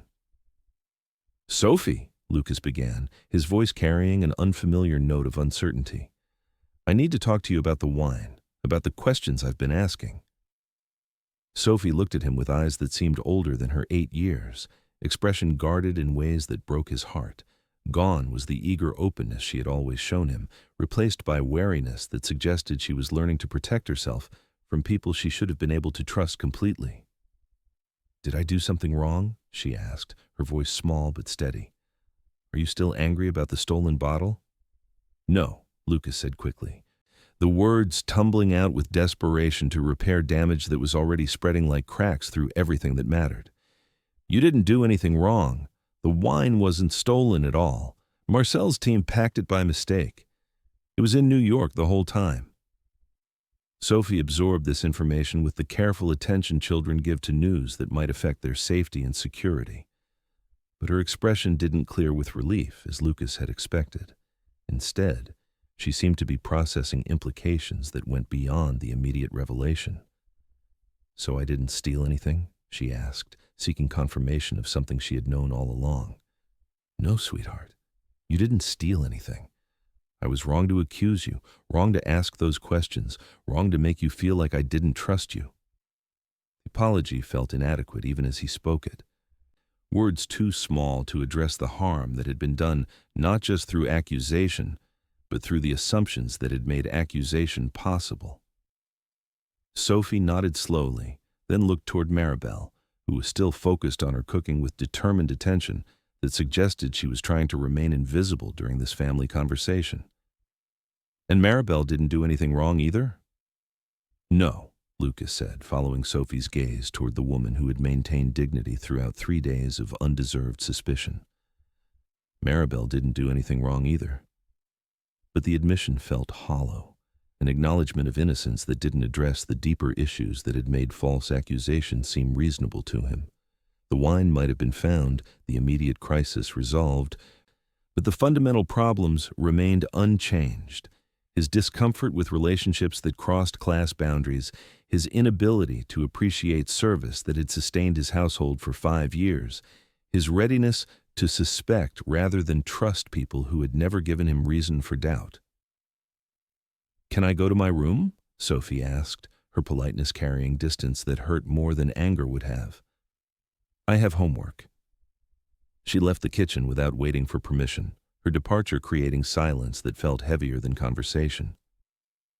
Lucas found himself alone with Maribel for the first time since the accusations began, facing the woman whose loyalty he had repaid with suspicion, whose skill he had taken for granted, whose relationship with his daughter he had tried to destroy through false claims of theft and inappropriate boundaries.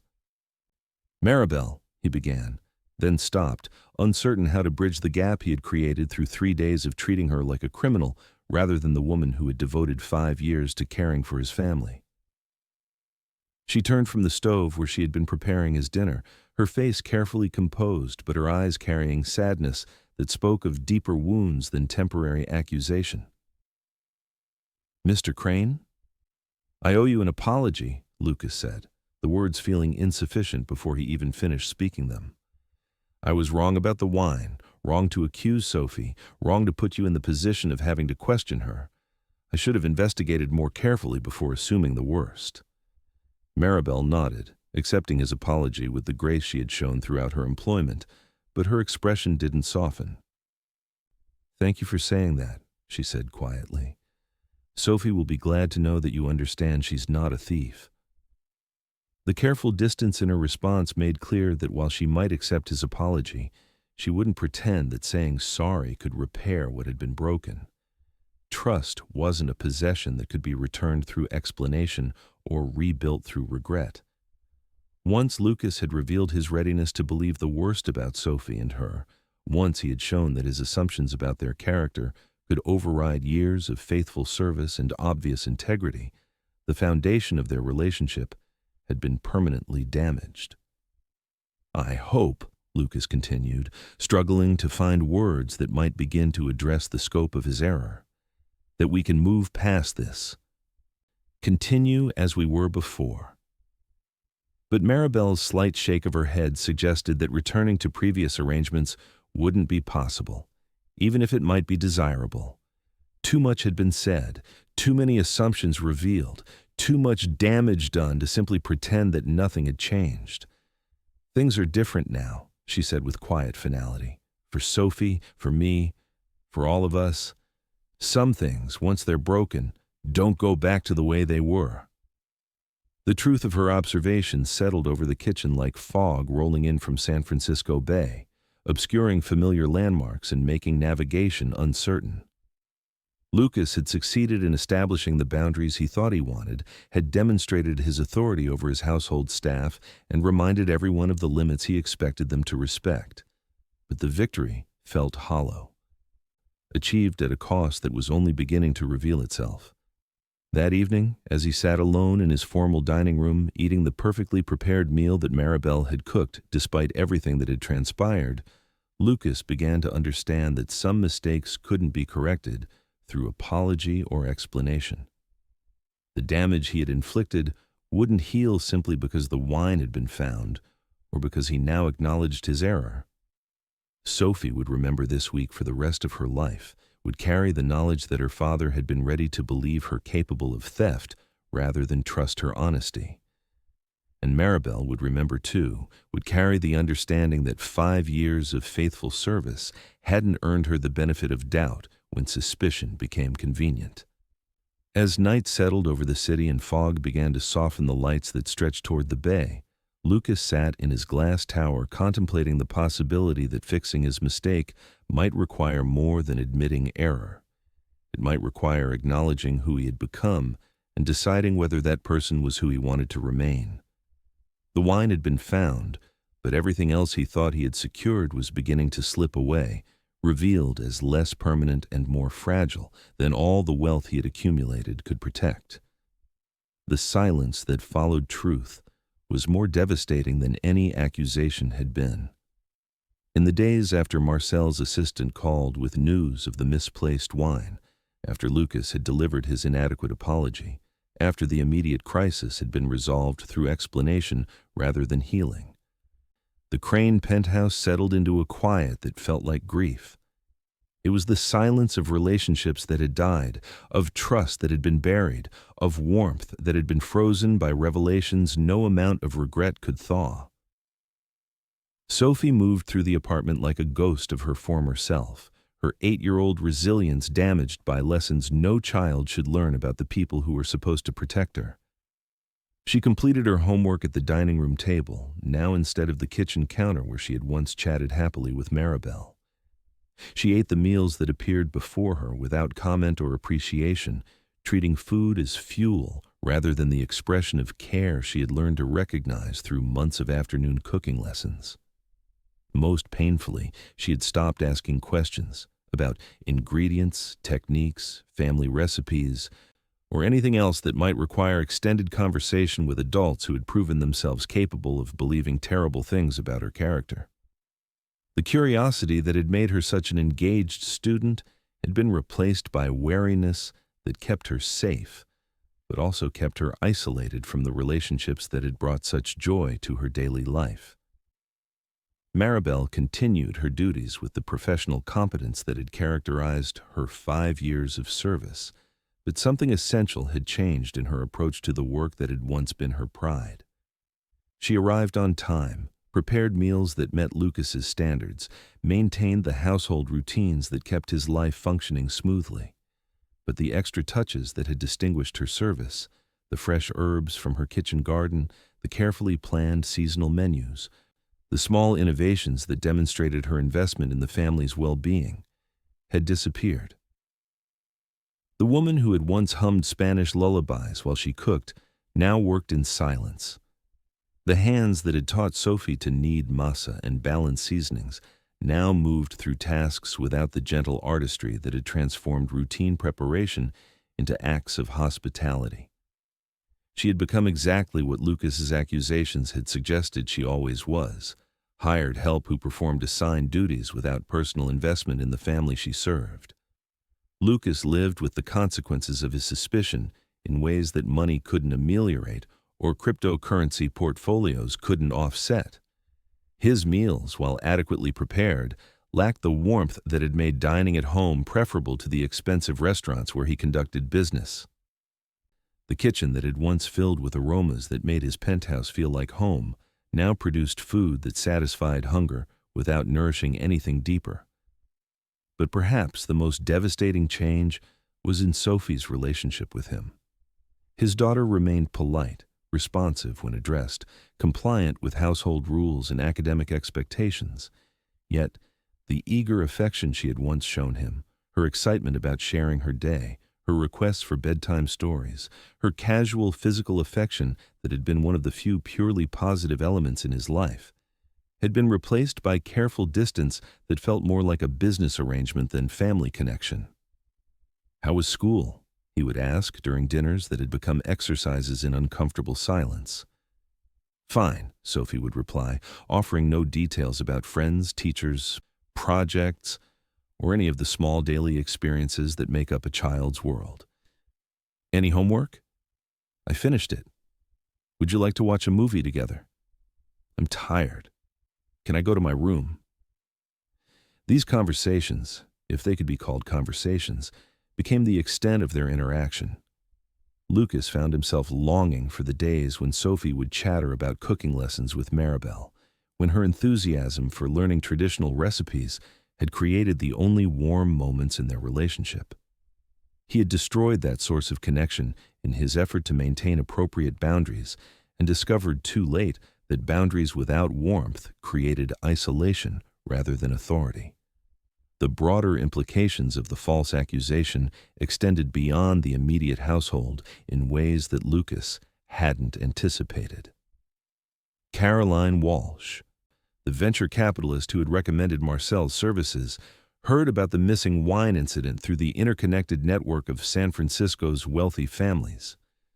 Her version of events focused on the professional embarrassment of having valuable wine go missing during a catering event without awareness of the accusations that had been made or the damage that had resulted. "I feel terrible about the Marcel situation," she said when she called to apologize. "His team should have been more careful with inventory management. I hope it didn't cause too much disruption for your household staff." Lucas found himself unable to explain that the disruption had been self-inflicted, that he had used the missing wine as an excuse to accuse his own daughter of theft and his most loyal employee of inadequate supervision. The truth would have revealed not just his error in judgment, but his readiness to suspect rather than investigate, his willingness to destroy relationships rather than trust people who had earned his confidence through years of faithful service. "It's resolved," he said instead, leaving Caroline with the impression that the only damage had been temporary inconvenience rather than permanent destruction of family harmony. But maintaining this facade required constant effort, especially during Sophie's visitations to her mother in Marin County. Rebecca had noticed the change in their daughter immediately, the new guardedness, the reluctance to share details about life in the penthouse, the way Sophie now spoke about her father with polite distance rather than genuine affection. "She seems different," Rebecca observed during one of their custody exchange conversations. "Quieter, more withdrawn. Is everything all right with school, friends?" Lucas found himself fabricating explanations that protected his reputation while failing to address Sophie's needs. Academic pressure, social adjustments, the normal challenges of growing up in San Francisco's competitive environment, plenty of reasons why an 8-year-old might become more serious without mentioning that her father had accused her of stealing from his wine collection. "She's fine," he assured Rebecca, though both of them knew that Sophie seemed anything but fine. "Just going through a phase, probably. You know how kids are." But Rebecca knew Sophie better than Lucas did, understood their daughter's moods and rhythms in ways that came from daily attention rather than weekend visits and formal custody arrangements. She could see that whatever was happening in the penthouse was damaging Sophie's emotional development, creating anxiety and withdrawal that hadn't existed before. "Maybe she could spend more time here," Rebecca suggested carefully, knowing that custody modifications were sensitive territory. If she's going through a difficult period, having extra stability might help. The suggestion felt like criticism of Lucas's parenting, though it was offered as concern for Sophie's well-being. But accepting more overnight visits with Rebecca would mean acknowledging that his household wasn't providing the emotional security Sophie needed, that his authority and wealth couldn't substitute for warmth and trust that had been damaged beyond repair. "I'll consider it," Lucas said, though he had no intention of reducing his custody time. Sophie was his daughter, his responsibility, his connection to something beyond business success and financial achievement. Giving up even partial custody would feel like admitting defeat, acknowledging that money and good intentions weren't sufficient to create the family relationships he wanted to maintain. The weekly rhythms continued. Maribel arrived each morning to prepare meals and maintain household routines. Sophie completed her academic obligations with mechanical competence. Lucas managed his business interests while pretending that his personal life remained satisfactory. But beneath the surface efficiency, relationships continued to deteriorate in ways that no amount of professional success could offset. Maribel began to arrive later and leave earlier, performing her duties within strictly defined parameters that eliminated the personal investment she had once brought to caring for the Crane family. She no longer stayed to ensure that Sophie's after-school snacks met her preferences, no longer adjusted menus based on seasonal ingredients that might bring variety to routine meals. Her work became transactional, services provided in exchange for salary, nothing more or less than the employment contract required. And Sophie learned to navigate her father's house like foreign territory, finding safe spaces and acceptable activities that didn't require trust or emotional vulnerability. She spent after-school time in her room with books and homework, avoided the kitchen where cooking aromas no longer carried stories and warmth, treated family dinners as obligations to be endured rather than opportunities for connection. The transformation was complete but invisible to casual observation. An outsider visiting the Crane penthouse would see a successful family living in luxury, expensive furnishings, beautiful city views, a well-organized household that functioned with quiet efficiency. They would notice Lucas's obvious wealth, Sophie's good manners and academic achievement, Maribel's professional competence in maintaining their comfortable lifestyle. But they wouldn't see the silence that had replaced conversation, the distance that had replaced affection, the careful politeness that had replaced trust. They wouldn't understand that Lucas had achieved the boundaries he thought he wanted at the cost of everything that made those boundaries worth maintaining. He had secured his authority over his household staff and established clear limits on appropriate relationships, but discovered that authority without love created loneliness rather than respect. As winter fog began to settle more frequently over San Francisco Bay, covering the city in gray silence that mirrored the atmosphere in his glass tower, Lucas found himself contemplating questions that had no easy answers. He had built a fortune through strategic thinking and careful risk management, had created a lifestyle that provided every material comfort money could purchase. But he was learning that success in business didn't translate to competence in relationships, that wealth couldn't purchase the warmth that had once made his house feel like home. The missing wine had been found and returned, the immediate crisis had been resolved through professional channels, and life had continued with the surface normalcy that money could maintain. But the damage remained, spreading through his household like cracks in a foundation, weakening structures that had seemed solid but proved more fragile than he had ever imagined. In the quiet hours before dawn, when fog obscured the city lights and silence filled his empty penthouse, Lucas began to wonder if some mistakes were too costly to survive, if some damage was too extensive to repair, and if the boundaries he had fought to maintain were actually walls that imprisoned him more than they protected his carefully constructed world. The reckoning began quietly, like dawn breaking over San Francisco Bay, gradual, inevitable, and transformative in ways that couldn't be rushed or avoided. It started with small observations that accumulated weight over weeks and months, details that revealed how completely the false accusation had altered the fundamental dynamics of Lucas's household. The changes might have continued indefinitely, settling into new patterns of polite distance and professional efficiency, if not for the unexpected catalyst that arrived in the form of truth finally spoken aloud. The catalyst was Alejandro Martinez, a server who had worked several of Lucas's dinner parties over the past 2 years. Unlike the temporary staff hired through agencies for single events, Alejandro had been recommended by families throughout Pacific Heights who valued his discretion, professionalism, and remarkable attention to detail. At 26, he possessed the rare combination of genuine warmth and professional competence that made wealthy families trust him with their private gatherings and personal conversations. But Alejandro also possessed something else that distinguished him from most service staff in San Francisco's elite households: the moral courage to speak uncomfortable truths when silence would be easier and more profitable.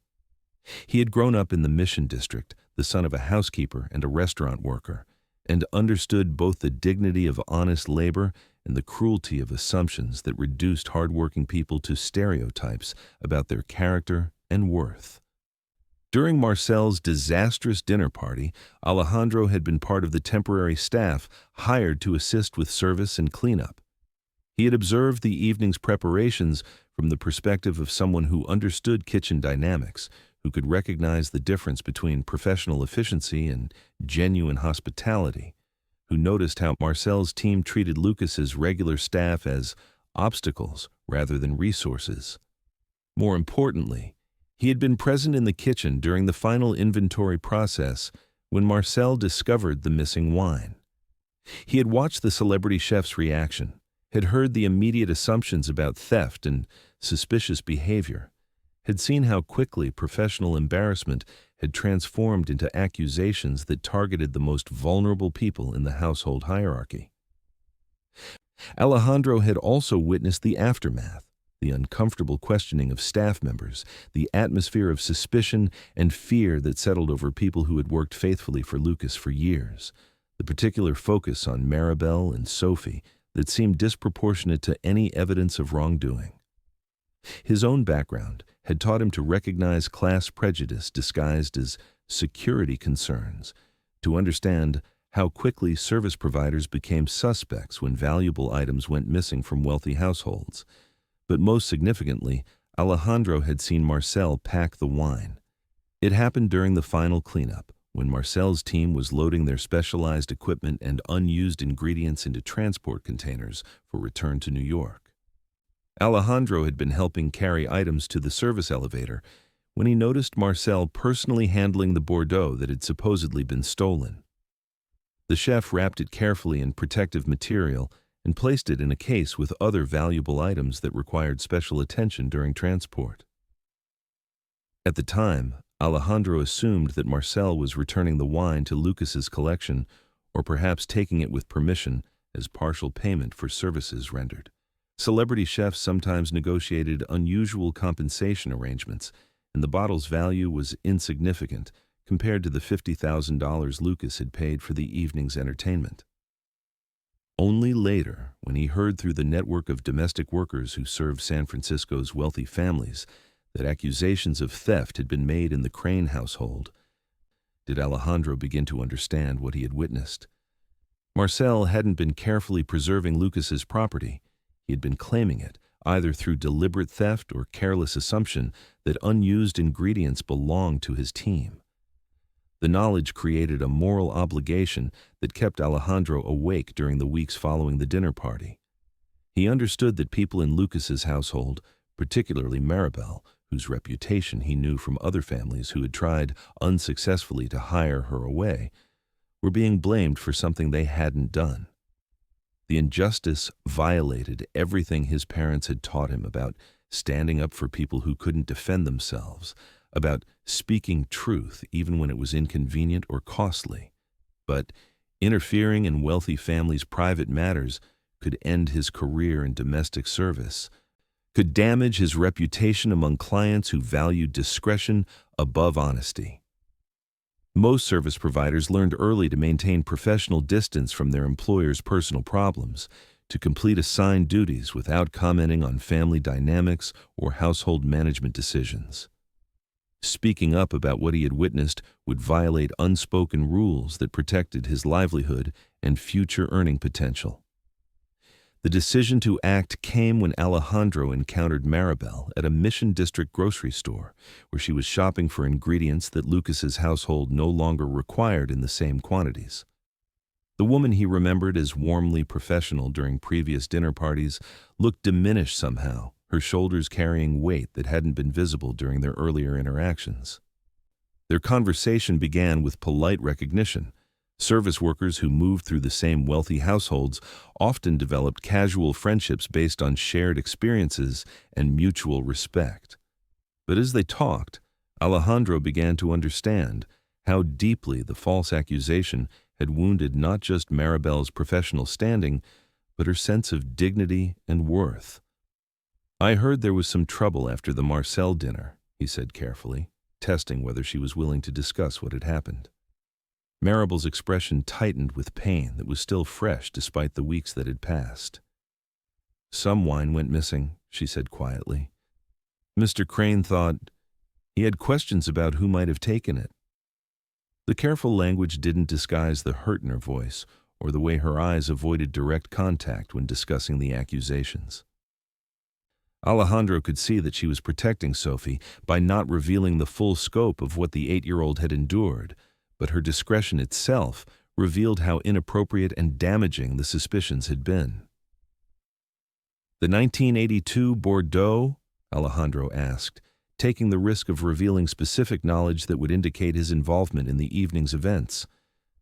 Maribel nodded, surprised that he knew details about wine inventory that should have been private household business. "I saw Marcel pack it," Alejandro said quietly, the words creating a moment of silence between them, as their implications settled like dust after an explosion. In the service elevator, when his team was loading equipment, he wrapped it carefully, put it in a special case with other valuable items. The revelation hit Maribel like physical impact, forcing her to lean against her grocery cart for support as she processed information that changed everything about her understanding of the past months. Marcel had taken the wine, either deliberately or through careless assumption that unused ingredients belonged to his team. The missing bottle had never been stolen by household staff, had never been touched by Sophie, had never been evidence of inadequate supervision or criminal behavior by anyone in Lucas's employ. "Are you certain?" she asked, her voice carrying desperate hope mixed with recognition that certainty would create new problems rather than solving existing ones. "I'm certain," Alejandro confirmed. "I didn't understand what it meant at the time. I thought maybe he was returning it to Mr. Crane or taking it with permission. But when I heard about accusations being made in the household, I realized what I had witnessed." The conversation continued for nearly an hour as they discussed implications and options, two service workers trying to navigate complex questions about justice, loyalty, and professional survival. Alejandro's information could exonerate Maribel and Sophie completely, could prove that Lucas's suspicions had been not just wrong, but cruelly misdirected. But revealing what he had seen would require him to volunteer testimony that could damage his relationship with wealthy clients who valued discretion above truth.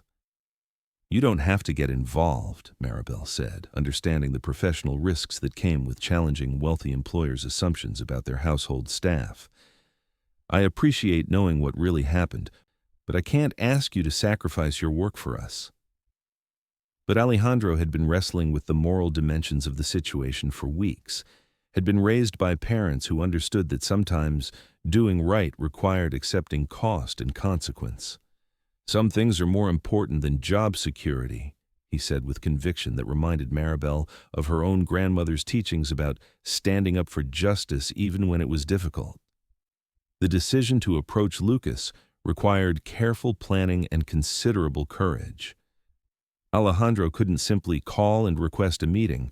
Wealthy clients didn't typically accept phone calls from temporary staff about household management issues. Instead, he reached out through Caroline Walsh, the venture capitalist who had recommended him for several events and who might be willing to facilitate communication about an important matter related to the Marcel dinner party. Carolyn initially resisted getting involved in what seemed like employer-employee drama that had nothing to do with her professional responsibilities. But Alejandro's reputation for discretion and honesty, combined with his obvious reluctance to violate professional boundaries unless absolutely necessary, convinced her to make the introduction that would ultimately transform everyone's understanding of what had really happened that evening.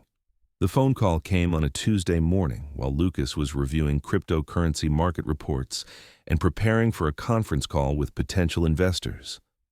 Caroline's tone carried unusual seriousness as she explained that Alejandro had information about the missing wine incident that might be relevant to household security concerns. "He's very reluctant to get involved," Caroline emphasized, "said he wouldn't normally interfere in private family matters, but he seems to think there's something you should know about what happened that evening." Lucas agreed to meet with Alejandro that afternoon, his curiosity piqued by the mysterious nature of information that had taken months to surface. He assumed that the server had witnessed suspicious behavior by other staff members, had observed something that might confirm his suspicions about internal theft, or provide evidence about security vulnerabilities in his household management systems. When Alejandro arrived at the penthouse, his professional composure couldn't completely disguise his nervousness about challenging a wealthy client's assumptions about events that had already been resolved in Lucas's mind. He carried with him not just information that would exonerate innocent people, but moral authority that came from witnessing injustice and choosing to speak truth despite personal cost. "Mr. Crane," he began carefully, "I have information about the wine that went missing during Chef Marcel's dinner party. Information that I think changes everything about what really happened that evening." And with those words, the careful reconstruction of Lucas's world, built on assumptions about class, service, and the reliability of people he paid to maintain his lifestyle, began to crumble with the force of truth, too long delayed, but finally spoken by someone with the courage to place justice above job security and human dignity above professional convenience. The truth arrived like Judgment Day, complete and devastating and impossible to appeal. Alejandro spoke with quiet authority, his testimony creating a precise timeline of events that revealed not just Marcel's culpability, but the complete innocence of everyone Lucas had suspected. Each detail added weight to revelations that grew heavier as their implications became clear, until Lucas found himself sitting in his own office confronting the scope of injustice he had inflicted based on assumptions that were not just wrong, but willfully ignorant. "I was helping load equipment into the service elevator," Alejandro explained, his professional composure steady despite the magnitude of what he was revealing. "Around 11:30, after most of the cleanup was finished, Chef Marcel was personally handling some items he wanted to transport carefully, specialty tools, unused ingredients that belonged to his team, things like that." Lucas listened with growing dread, already understanding where the testimony was leading, but hoping against logic that somehow Alejandro's observations would prove less damaging than they appeared. "He had the wine bottle in his hands," Alejandro continued, "the Bordeaux. He wrapped it carefully in protective material, placed it in a case with other valuable items. I remember thinking it was thoughtful of him to take such care with your property, assuming he was returning it to your collection or perhaps taking it with your permission." The words hit Lucas like physical blows, each sentence revealing new dimensions of his error and cruelty. Marcel had stolen the wine, casually, carelessly, with the entitled assumption that unused inventory belonged to his team. There had been no theft by household staff, no violation of trust by people who had served Lucas faithfully for years, no evidence of criminal behavior by anyone except the celebrity chef whose reputation had protected him from suspicion. "Only later," Alejandro said, his voice carrying the moral weight of delayed justice, "when I heard through other families that accusations had been made in your household, did I realize what I had witnessed? Chef Marcel took that bottle, whether deliberately or through careless assumption. Either way, your staff had nothing to do with its disappearance. The revelation should have brought relief, confirmation that Sophie was innocent, that Maribel had done nothing wrong, that his suspicions had been completely unfounded. Instead, Lucas felt something closer to nausea as he confronted the full scope of damage he had inflicted through accusations that were not just wrong, but maliciously targeted at the most vulnerable people in his household. He had used the missing wine as an excuse to attack relationships that made him uncomfortable, had channeled his jealousy of Sophie and Maribel's friendship into suspicions that served his need to establish boundaries at their expense. The theft had provided convenient justification for assumptions he had wanted to make anyway, about appropriate roles in social hierarchies and the inherent unreliability of people who worked for wages rather than stock options and cryptocurrency portfolios. "Why are you telling me this now?" Lucas asked, his voice hoarse with recognition of how completely he had failed everyone who deserved his trust and protection. "Because innocent people were blamed for something they didn't do," Alejandro replied, with simple moral clarity that made Lucas's sophisticated rationalizations seem childish by comparison. "Because an 8-year-old child was accused of theft by her own father. Because a woman who has worked faithfully for your family for 5 years had her integrity questioned based on nothing more than her position in your household. The judgment was delivered without anger or accusation, which somehow made it more devastating than righteous outrage would have been." Alejandro wasn't attacking Lucas personally.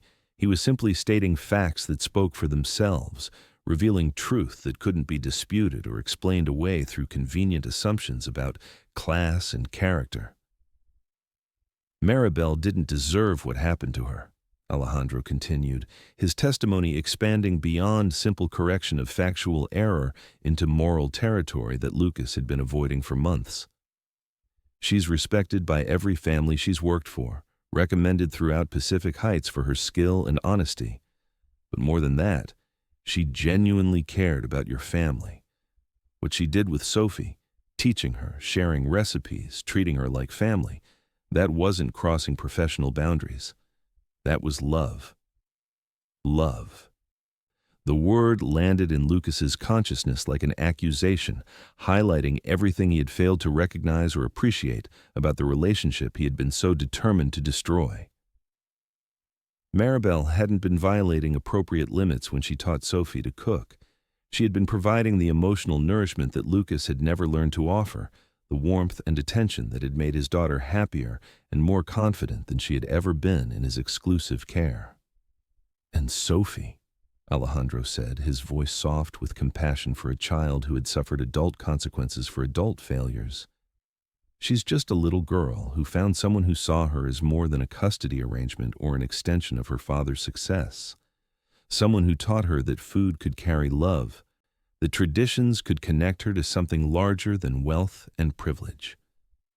The indictment was complete, but delivered with such quiet authority that Lucas couldn't summon anger or defensiveness to protect himself from its implications. Alejandro wasn't a business rival or social competitor. He was a working man who had risked his professional standing to correct an injustice, who had chosen moral courage over economic security because truth mattered more than convenience. When Alejandro left the penthouse an hour later, declining Lucas's offers of compensation for his testimony, and expressing hope that the information would help repair relationships that had been damaged by misunderstanding, Lucas remained alone in his office, contemplating ruins of his own creation. The evidence of Marcel's theft was indisputable. The innocence of his household staff completely established, and his own culpability in creating unnecessary suffering impossible to deny or minimize. But the damage extended far beyond mistaken accusations that could be corrected through apology or explanation. Lucas had revealed fundamental aspects of his character: his readiness to suspect rather than investigate, his willingness to believe the worst about people who had earned his trust, his use of missing property as an excuse to attack relationships that challenged his control over his household's emotional dynamics. Most devastating was the recognition that his accusations had been motivated not by genuine concern for security or appropriate boundaries, but by jealousy of what Sophie and Maribel had created together. Their friendship had offended his sense of hierarchy. Their obvious affection had highlighted his own emotional inadequacy as a father. Their shared joy in cooking had reminded him of everything his money couldn't purchase or create. The missing wine had provided convenient justification for suspicions he had wanted to voice anyway, assumptions about class and character that protected him from confronting his own failures as a parent and employer. Rather than celebrating Sophie's happiness or appreciating Maribel's genuine care for his daughter's development, he had chosen to see boundary violations and inappropriate attachments that needed correction through accusation and separation.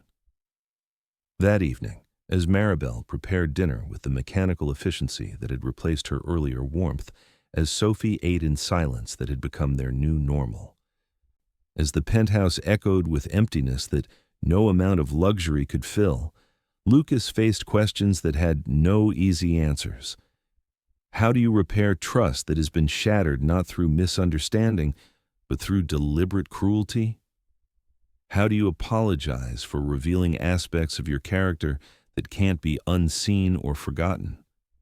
How do you ask forgiveness from people you have taught to protect themselves from your assumptions and judgment? The city lights stretched toward San Francisco Bay like fallen stars, beautiful but distant, offering no guidance for navigation through the emotional territory he had created, through fear and pride and willful blindness to the value of what he possessed. Tomorrow would bring another day of mechanical politeness, professional service, and family relationships that functioned without warmth or trust. But tonight, in the silence of his glass tower, Lucas began to understand that wealth without wisdom was poverty, that authority without love was loneliness, and that some mistakes required more than acknowledgement. They demanded transformation that money couldn't purchase and pride couldn't avoid. The wine had been found, the truth had been revealed, and justice had finally emerged through the moral courage of someone who understood that human dignity mattered more than professional convenience. But the hardest work still lay ahead, learning whether relationships he had destroyed through suspicion and cruelty could be rebuilt through humility and patient effort, whether trust could grow again in soil that had been poisoned by assumptions he was only beginning to understand and regret. The search for Maribel began like penance, a journey through San Francisco's working neighborhoods that revealed how completely Lucas had insulated himself from the lives of people who made his comfortable existence possible. For 5 years, she had arrived at his penthouse each morning and departed each evening, her personal life as invisible to him as her contributions had been undervalued. Now, faced with the need to find her and attempt repairs that might prove impossible, he discovered that he knew almost nothing about the woman who had sustained his family through quiet dedication and genuine care. Alejandro had mentioned seeing Maribel at a Mission District grocery store, but that information was months old and provided no current address or contact information. Lucas realized with shame that he had never bothered to collect emergency contact details beyond the agency that had originally placed her, had never asked about her family or living situation or any of the personal details that might have made her seem more human than functional. The employment records in his files contained only basic information required by tax and insurance regulations: her legal name, social security number, the agency fee structure, and direct deposit information for her paychecks. But the payments had been processed through Lucas's business manager, creating additional layers of bureaucratic distance between him and the woman who had worked in his home for 5 years without him ever considering her as a person with needs, dreams, or circumstances beyond her availability to prepare his meals and manage his household routines. The agency that had originally placed Maribel was no longer in business, its owner having retired and sold client contracts to competitors who maintained only basic records for insurance purposes. The woman Lucas spoke with remembered Maribel vaguely as reliable and skilled, but had no current contact information beyond outdated addresses that no longer connected to active phone numbers or residential locations. "She was one of our best placements," the agency representative explained over the phone. "Never any complaints, always professional, excellent references from previous families. But you know how it is with domestic workers? They move around a lot, often don't maintain contact once they find steady positions. Have you tried asking neighbors or other household staff? Sometimes they keep in touch with each other." The suggestion forced Lucas to confront another dimension of his isolation from the lives of people who worked for him.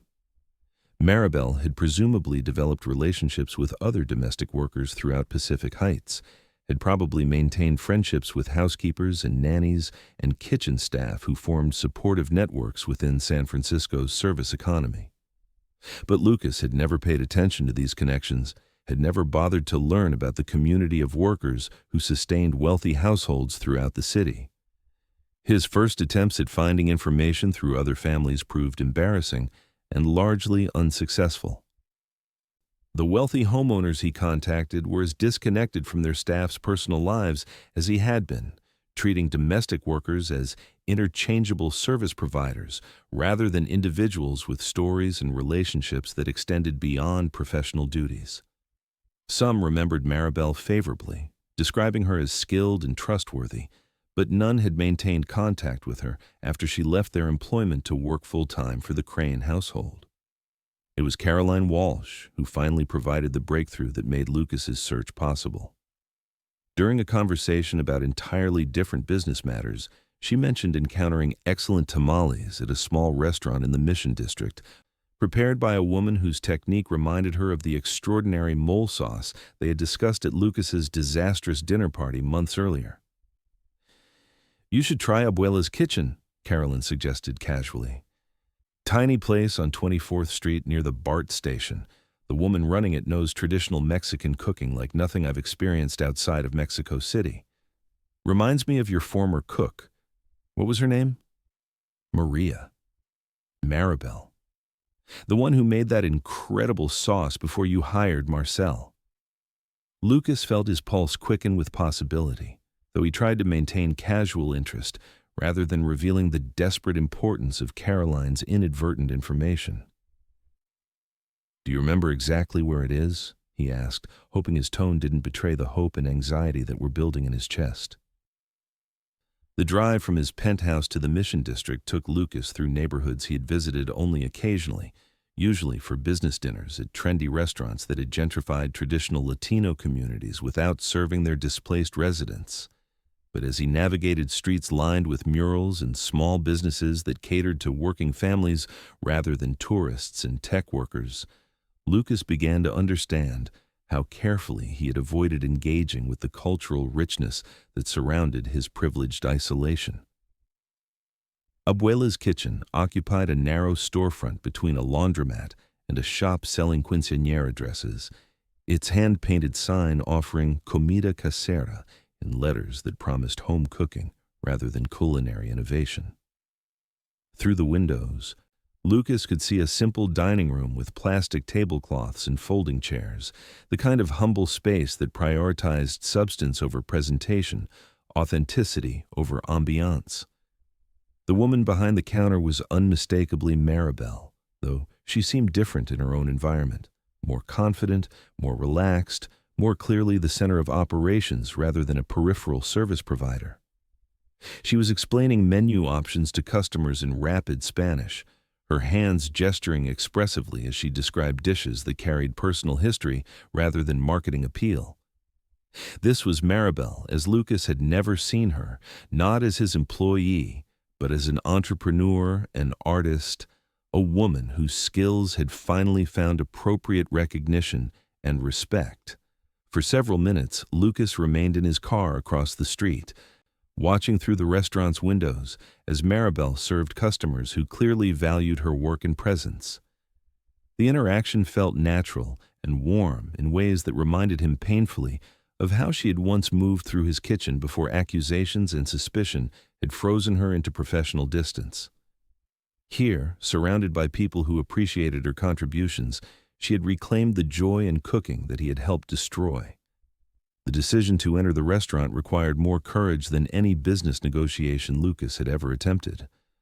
Wearing his expensive suit in a neighborhood where most residents worked for wages rather than stock options, carrying apologies that might prove inadequate and requests that might be rejected, he felt more vulnerable than he had since the early days of building his cryptocurrency fortune. The bell above the door chimed softly as he entered, drawing Maribel's attention from the customer she had been serving. Her expression shifted through surprise, wariness, and something that might have been resignation as she recognized the man who had accused her of failing to prevent his daughter from stealing wine that had never been missing from his collection. "Mr. Crane," she said with careful politeness that maintained professional distance even in her own restaurant. "What brings you to the Mission District?" The greeting was neither hostile nor welcoming, simply neutral in the way that protected her from whatever new complications his presence might bring to her life. Lucas could see that she had learned to be cautious around him, to expect problems rather than pleasant surprises when their paths intersected. "I came to find you," Lucas said, his voice carrying more emotion than he had intended to reveal. "To apologize, to tell you what really happened to the wine, to ask—" He paused, struggling to find words that might bridge the gap created by months of damage. "To ask if there's any way to repair what I destroyed through my suspicion and stupidity." Other customers in the small restaurant began to take notice of the conversation, recognizing from Maribel's posture and Lucas's obvious discomfort that something significant was unfolding. But Maribel maintained her composure, gesturing toward a corner table where they could speak with relative privacy. "You found out what happened to the wine," she said simply, settling into a chair across from him. It wasn't a question. Her tone suggested she already knew that truth had finally emerged, that accusations based on prejudice and assumption had been proven wrong in ways that couldn't be disputed or explained away. "Marcel took it," Lucas confirmed, his words carrying weight of complete acknowledgement. "Alejandro Martinez saw him pack it with his equipment. There was no theft by anyone in my household, no inadequate supervision, no criminal behavior by anyone except the celebrity chef I had trusted more than the people who had served my family faithfully for years." Maribel nodded, accepting the confirmation without satisfaction or vindication. She had never doubted her own innocence or Sophie's, had known that the accusations were based on assumptions rather than evidence. The revelation that she was right didn't erase the pain of being suspected, didn't repair trust that had been shattered through willful blindness to her character and dignity. "Sophie was devastated," Lucas continued, forcing himself to confront the full scope of harm his suspicions had caused. "For days, she believed her own father thought she was capable of theft. She cried, asked questions I couldn't answer honestly, learned lessons about trust and family that no child should have to master." The mention of Sophie brought the first real emotion to Maribel's carefully controlled expression, pain that spoke of genuine affection for a child who had been caught in the crossfire of adult failures and prejudices. Lucas could see that Maribel's wounds went deeper than professional insult, encompassed maternal concern for Sophie's emotional development and anger at how accusations had damaged an innocent child's security and happiness. "And you?" Lucas asked quietly.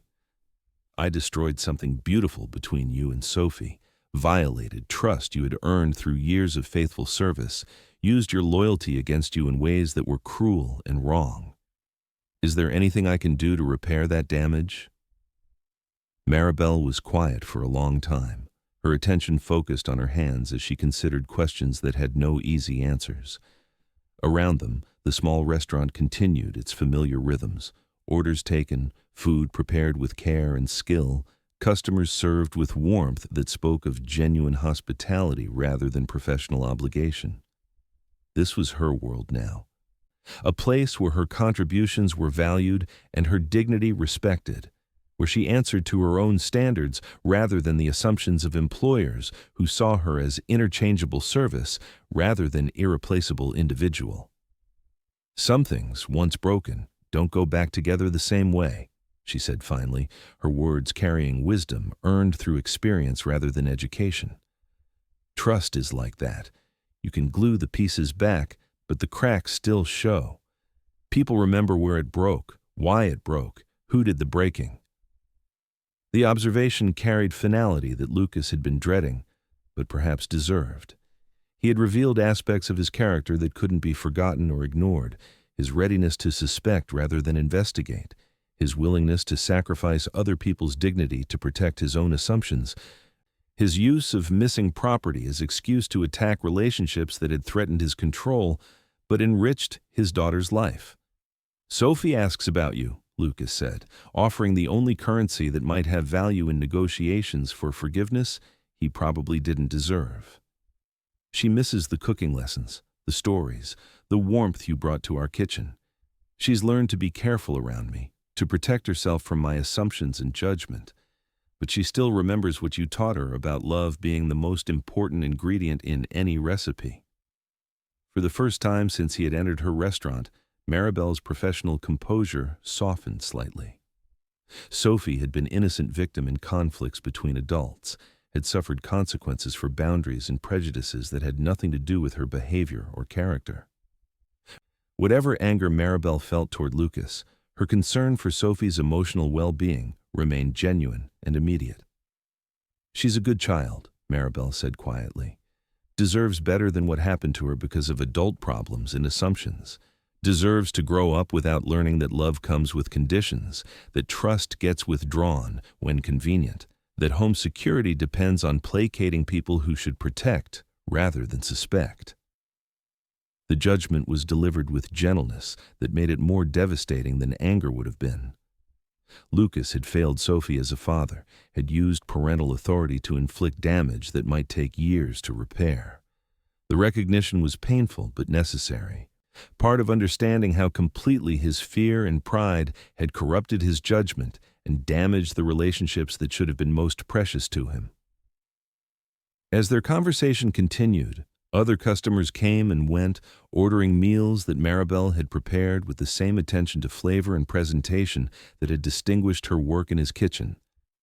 But here, her skills were appreciated rather than taken for granted. Her creativity was encouraged rather than constrained by assumptions about appropriate boundaries and professional limitations.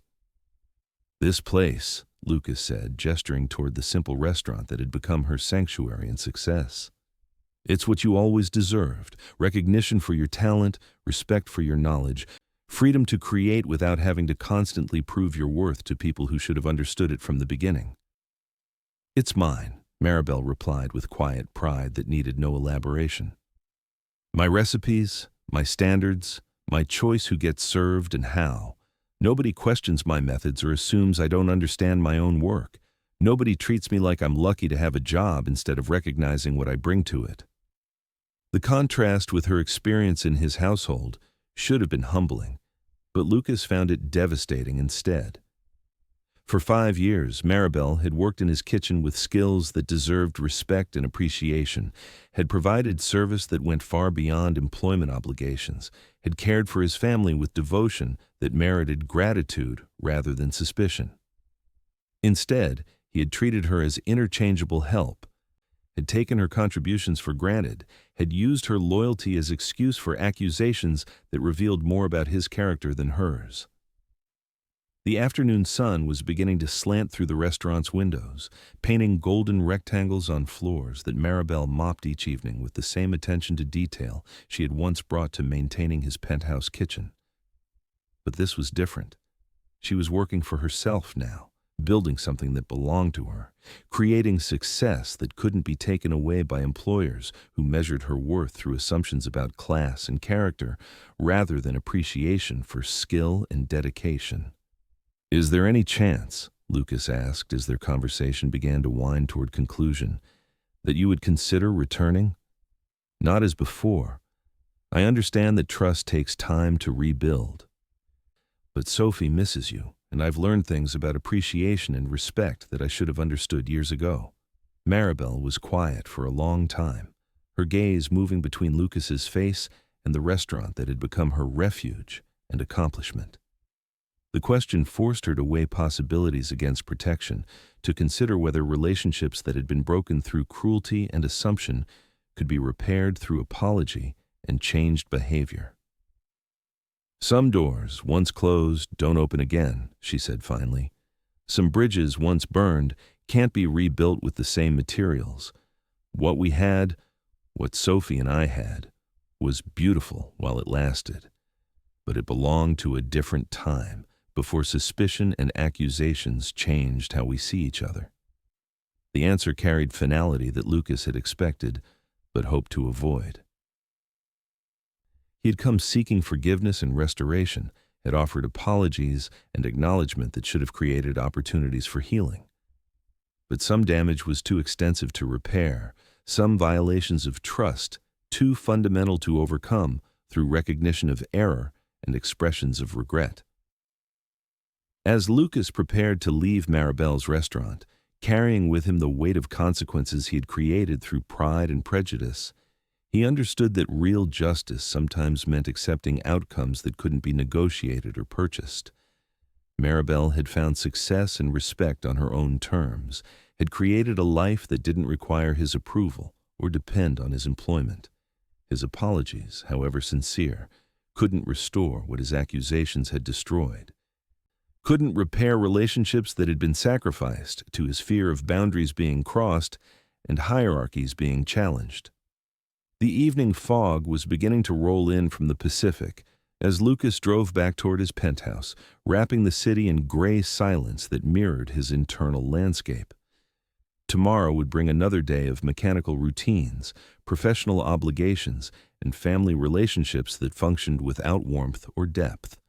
But tonight, he carried with him the knowledge that some mistakes had consequences that extended far beyond the immediate damage, that trust once violated couldn't be restored through acknowledgement alone, and that the price of prejudice and assumption was often paid by everyone except those who created the debt.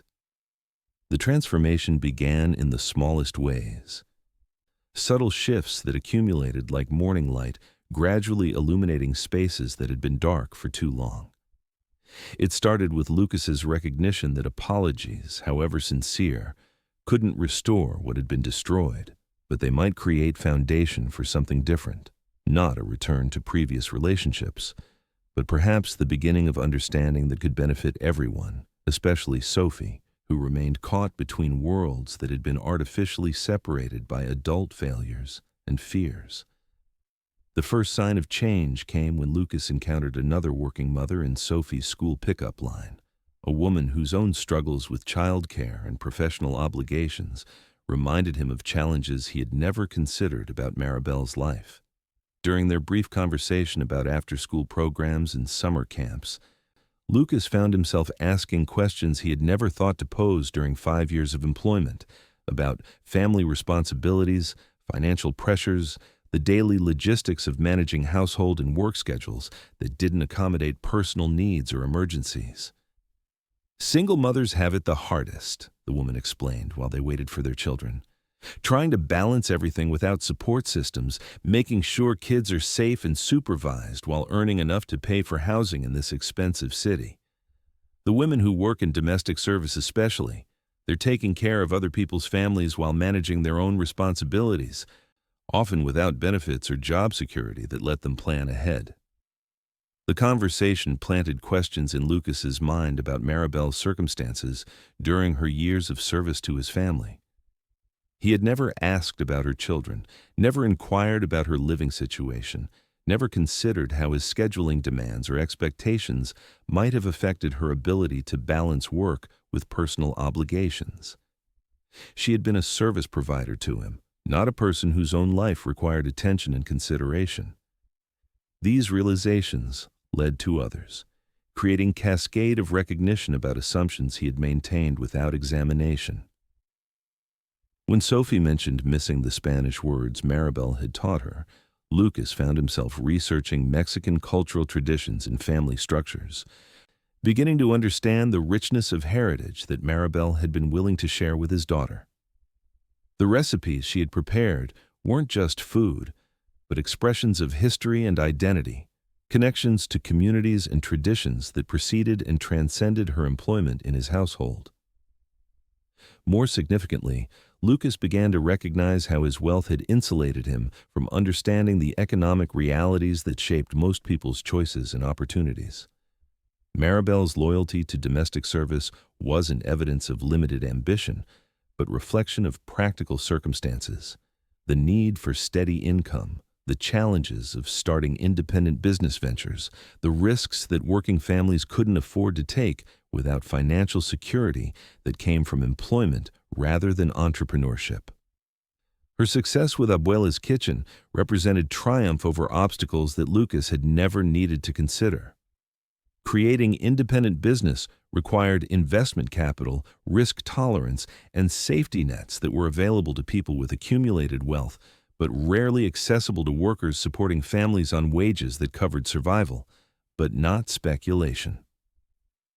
Maribel's restaurant demonstrated not just culinary skill, but business acumen, determination, and courage that deserved recognition and respect, rather than the patronizing surprise he had initially felt at her success. These insights created uncomfortable awareness of how completely he had misunderstood the dynamics that had developed between Maribel and Sophie. What he had interpreted as inappropriate boundary crossing had actually been cultural sharing, educational opportunity, and emotional nurturing that enriched his daughter's development in ways his money couldn't purchase. Maribel hadn't been violating professional limits. She had been offering gifts of knowledge, tradition, and affection that Sophie had received gratefully and treasured. The cooking lessons hadn't been distractions from Sophie's real education, but supplements to academic learning that taught patience, creativity, cultural appreciation, and connection between food and love that would serve her throughout life. The Spanish phrases she had learned weren't interruptions to English language development, but expansion of linguistic abilities that would benefit her in California's increasingly diverse society. Most painfully, Lucas recognized that his jealousy of Sophie and Maribel's friendship had revealed his own inadequacy as a father rather than any inappropriate attachment on their part. He had resented their easy communication, their shared laughter, their obvious affection, because these qualities highlighted everything he had failed to provide in his relationship with Sophie. Rather than learning from Maribel's example or appreciating her positive influence on his daughter, he had chosen to see threat rather than gift, violation rather than generosity. The missing wine incident had provided convenient excuse for attacking relationships that had challenged his assumptions about appropriate hierarchies and emotional boundaries. But the real problem hadn't been Maribel's behavior. It had been his inability to recognize the value of what she offered or to appreciate Sophie's happiness when it came from sources beyond his control or contribution. These realizations led to practical changes in how Lucas approached relationships with people who provided services to his household. He began asking personal questions about families, goals, challenges that revealed the human complexity he had previously ignored. He learned that Maria, his head housekeeper, was putting 2 children through college while caring for elderly parents. He discovered that his building's security guards were mostly working second jobs to support extended families, that his regular car service driver was saving money to open his own transportation business. Each conversation revealed lives of depth and ambition that extended far beyond their professional functions in his world. These people weren't just service providers, but individuals with dreams, struggles, and accomplishments that merited attention and respect. Many possessed skills and knowledge that could benefit his understanding if he bothered to ask questions rather than simply issuing instructions. But the most important changes occurred in Lucas's relationship with Sophie, though progress was slow and sometimes frustrated by patterns of communication that had been damaged through months of distance and mistrust. Sophie had learned to be careful around her father, to protect herself from his assumptions and judgment by limiting what she shared about her thoughts and interests. Rebuilding connection required patience and consistency that challenged Lucas's business-oriented approach to problem-solving. "I've been thinking about Maribel," he said one evening, as they shared dinner in comfortable silence that had replaced the comfortable conversation they had once enjoyed. "About the cooking lessons she gave you, the stories she shared. I realize now that I was wrong to discourage that friendship." Sophie looked up from her plate with expression that was cautiously interested rather than immediately trusting. Her response revealed wisdom beyond her 8 years, understanding shaped by experience with adult promises that hadn't been kept and authority that had proven unreliable. "Does that mean she's coming back?" Sophie asked, her voice carrying hope mixed with skepticism that suggested she had learned not to expect easy solutions to complex problems. "I don't think so," Lucas replied honestly, recognizing that rebuilding trust with Sophie required acknowledging realities rather than offering false hope. "I hurt her feelings very badly, made accusations that were wrong and unfair. She has her own restaurant now, her own success that doesn't depend on working for families like ours." Sophie absorbed this information with the gravity children bring to concepts that affect their security and happiness. She had been old enough to understand that her father's accusations had damaged something precious, had ended relationships that had brought joy and learning to her daily routine. The loss had been real and permanent in ways that apologies couldn't reverse. "Can we visit her restaurant?" Sophie asked, the question revealing both her practical approach to problem-solving and her desire to maintain connection with someone who had been important to her development. The suggestion surprised Lucas with its simplicity and wisdom. Sophie wasn't asking for impossible restoration of previous relationships, but for acknowledgement that good feelings could persist despite changed circumstances, that appreciation could be expressed even when formal arrangements had ended. Her request demonstrated emotional maturity that exceeded his own, understanding of how to maintain connection while accepting necessary boundaries. "I think she would like that," Lucas said, recognizing that visiting Abuela's kitchen might provide opportunities for healing that went beyond his own need for forgiveness. "We could try some of her food, let her know that we appreciate what she taught you, show respect for what she's accomplished." The conversation marked beginning of changes that would continue for months, gradual shifts in how Lucas approached relationships, parenting, and recognition of value that couldn't be measured through stock portfolios or cryptocurrency holdings. Sophie's happiness began to recover as she recognized that her father was learning to appreciate rather than attack the things that brought her joy. Their dinner conversations became longer and more natural as trust slowly rebuilt through consistency and changed behavior rather than promises and explanations. But perhaps the most significant transformation occurred in Lucas's understanding of service, loyalty, and the obligations that came with wealth and privilege. And he began to realize that people who worked for him weren't just employees, but partners in creating life that functioned smoothly, safely, and comfortably.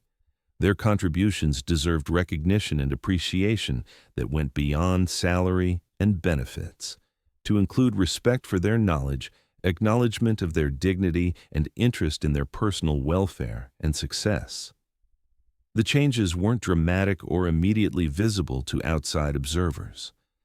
Lucas continued managing his cryptocurrency investments, attending business meetings, maintaining professional relationships that had always defined his social world. But subtle shifts in his approach to daily interactions, his interest in other people's perspectives, and his appreciation for contributions that couldn't be quantified through financial metrics began to create different atmosphere in his household and broader community. Most importantly, he began to understand that trust, once violated, couldn't be simply restored through acknowledgement and apology. But it could be replaced by something different, mature relationships based on honest recognition of past failures and consistent demonstration of changed values and behavior. The process was slow, sometimes frustrating, and required accepting consequences that couldn't be negotiated away. But as fog began to clear from San Francisco Bay and winter gave way to spring, as Sophie's laughter returned to fill spaces that had been empty for too long, as Lucas learned to ask questions rather than make assumptions about the people who shared his life, the penthouse began to feel less like glass tower isolating him from human connection, and more like home that could accommodate growth, learning, and perhaps eventually, forgiveness that was earned rather than requested. The wine had been found, the truth had been revealed, and justice had emerged through courage of someone who chose moral action over professional convenience. But the real transformation was still beginning, measured not in dramatic gestures or sudden revelations, but in daily choices to value dignity over hierarchy, to appreciate service as partnership, and to recognize that wealth without wisdom was poverty that no amount of money could remedy. The closure came not with grand gestures or dramatic reconciliation, but through quiet recognition that some chapters end not in resolution, but in acceptance. Spring had arrived in San Francisco with unusual warmth, causing Maribel's kitchen garden at Abuela's Kitchen to flourish with herbs and vegetables that attracted neighbors who had begun to see her small restaurant not just as a place to eat, but as a community gathering spot where authentic flavors carried stories of tradition and resilience.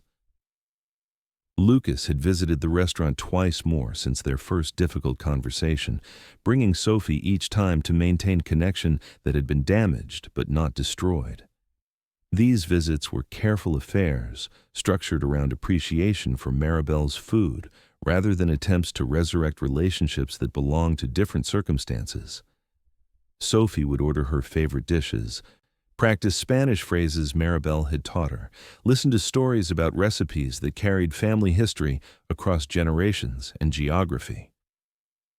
During their most recent visit, Maribel had emerged from her kitchen to speak with Sophie directly, the first time she'd initiated conversation beyond polite service since Lucas's accusations had ended her employment in his household. The interaction was brief but warm, focused on Sophie's growth and interests rather than past conflicts between adults. "You're taller," Maribel observed with genuine pleasure, her attention focused entirely on Sophie rather than Lucas's presence at their corner table.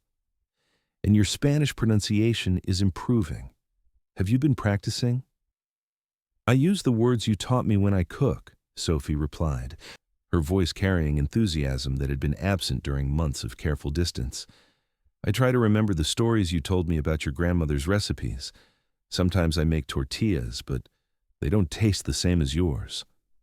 "That's because love tastes different in every kitchen," Maribel said with gentle wisdom. "Your love has its own flavor, different from mine, but just as valuable. The important thing is that you remember to cook with your heart, not just your hands." The exchange lasted only minutes, but its impact resonated through the following weeks as Sophie began to reclaim interests and enthusiasms that had been suppressed by adult conflicts and accusations. She started cooking again, experimenting with simple recipes that combined techniques Maribel had taught her with ingredients and flavors that reflected her own developing tastes. Her efforts weren't sophisticated, but they carried obvious joy and growing confidence that reminded Lucas of everything he had almost destroyed through suspicion and fear. More significantly, Sophie's renewed interest in cooking created opportunities for connection with Lucas that had been missing throughout the months of distance and mistrust that followed the false accusations. She began asking him to help with meal preparation, teaching him techniques Maribel had shared with her, creating moments of cooperation and shared learning that gradually rebuilt foundations of trust and affection. "Maribel says that cooking together is how families show love for each other," Sophie explained one Sunday morning as they worked together to prepare pancakes from a recipe she had adapted with her own ideas about spices and presentation.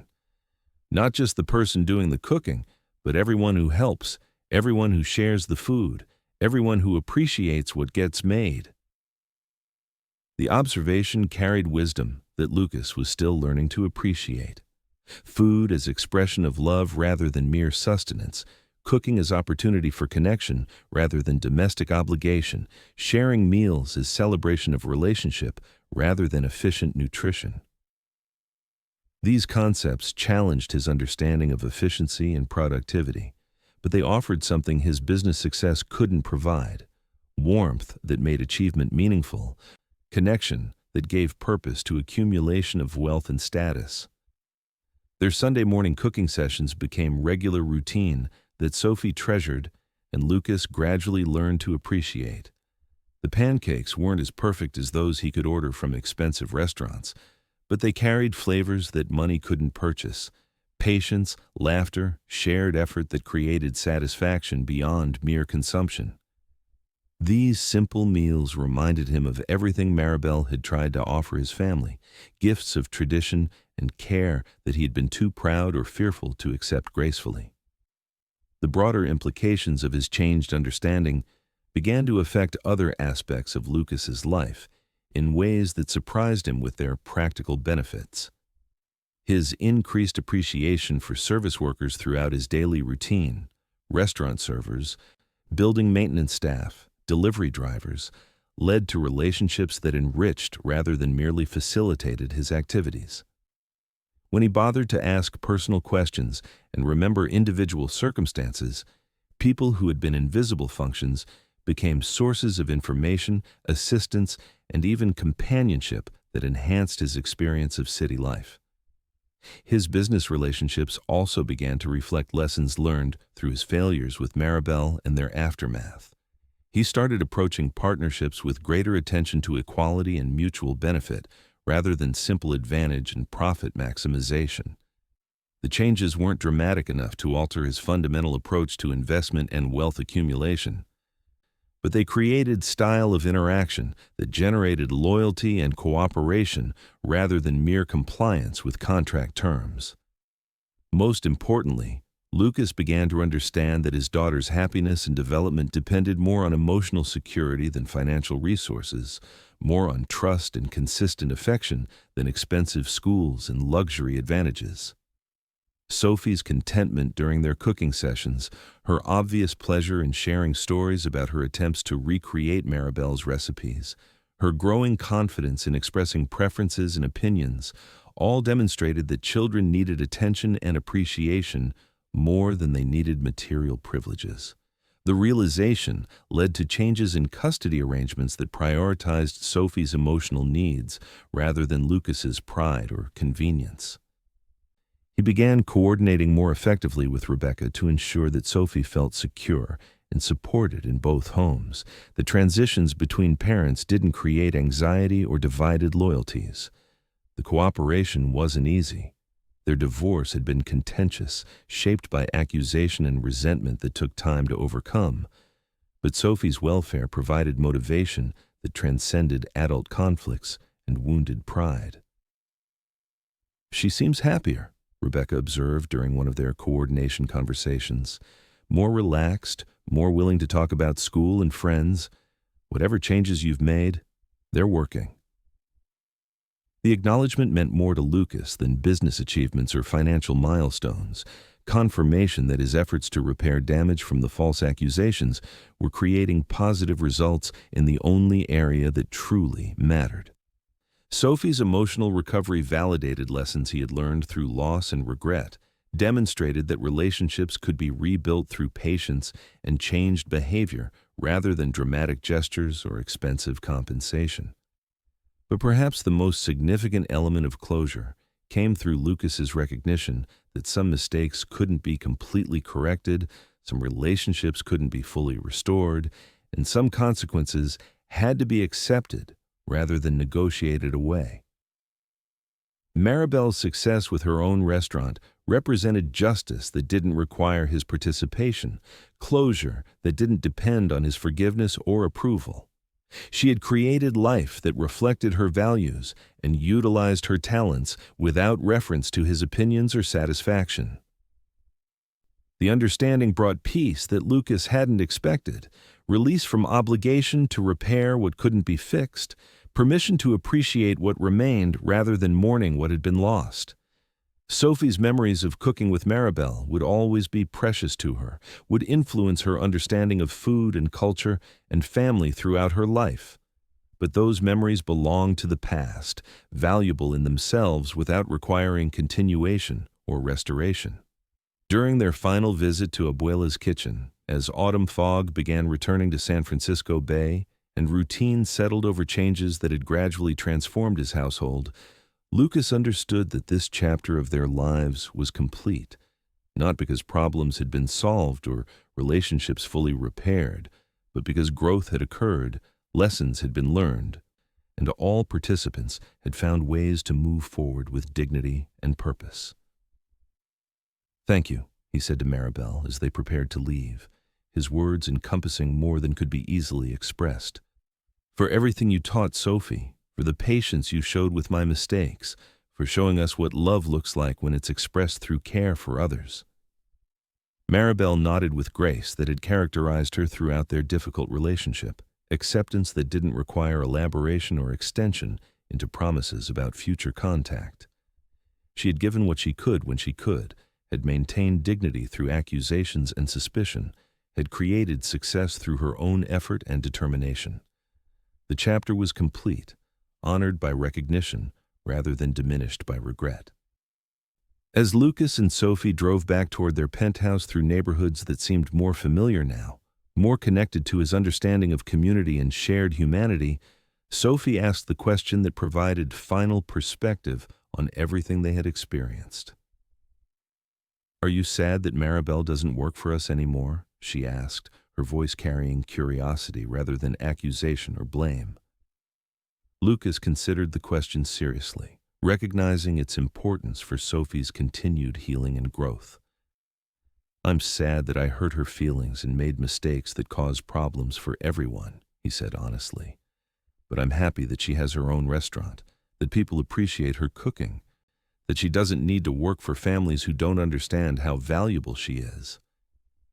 "And I'm happy that we learned how to cook together," Sophie added, her observation carrying wisdom that exceeded her 9 years. "Even if it started because we missed something we lost, we found something new that belongs just to us." The insight provided perfect closure for experiences that had educated everyone involved, had changed fundamental assumptions about service and dignity and the obligations that came with privilege and power. They had lost relationships that couldn't be restored, but discovered capacities for growth and connection that might not have emerged without the catalyst of failure and consequence.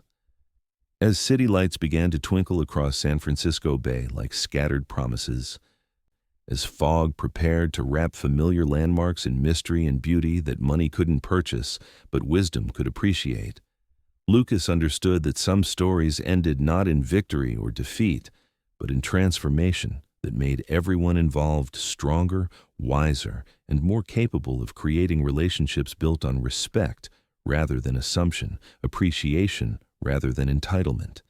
The wine had been found, the truth had been revealed, and justice had emerged through courage and honesty that created closure for everyone involved. But the most important discovery was that home wasn't about perfect relationships or permanent arrangements. It was about people learning to value each other's dignity, to appreciate each other's contributions, and to create warmth that could survive mistakes and flourish through forgiveness earned rather than simply requested. And you, have you ever worked for someone who never truly saw you? Have you ever given your best to people who took your efforts for granted until they were gone? Perhaps you've been both the one who served invisibly and the one who failed to appreciate service until it was too late to say thank you properly. Tell me in the comments what this story stirred in your heart. If these words reminded you of someone who deserves recognition, someone whose contributions make your life better, leave a like and subscribe so this message reaches another person who needs to hear that hidden service has value, that quiet dedication deserves appreciation, and that love expressed through daily care is never wasted, even when it goes unacknowledged by those who benefit from it most. For more stories that honor the dignity of work and the complexity of human relationships, click the link to our podcast, where we explore the emotional landscape that connects all of us across boundaries of class, culture, and circumstance. Thank you for joining us on this journey of the heart, and we'll see you in our next story that reminds us why everyone deserves to be seen, valued, and remembered for the gifts they bring to our shared world.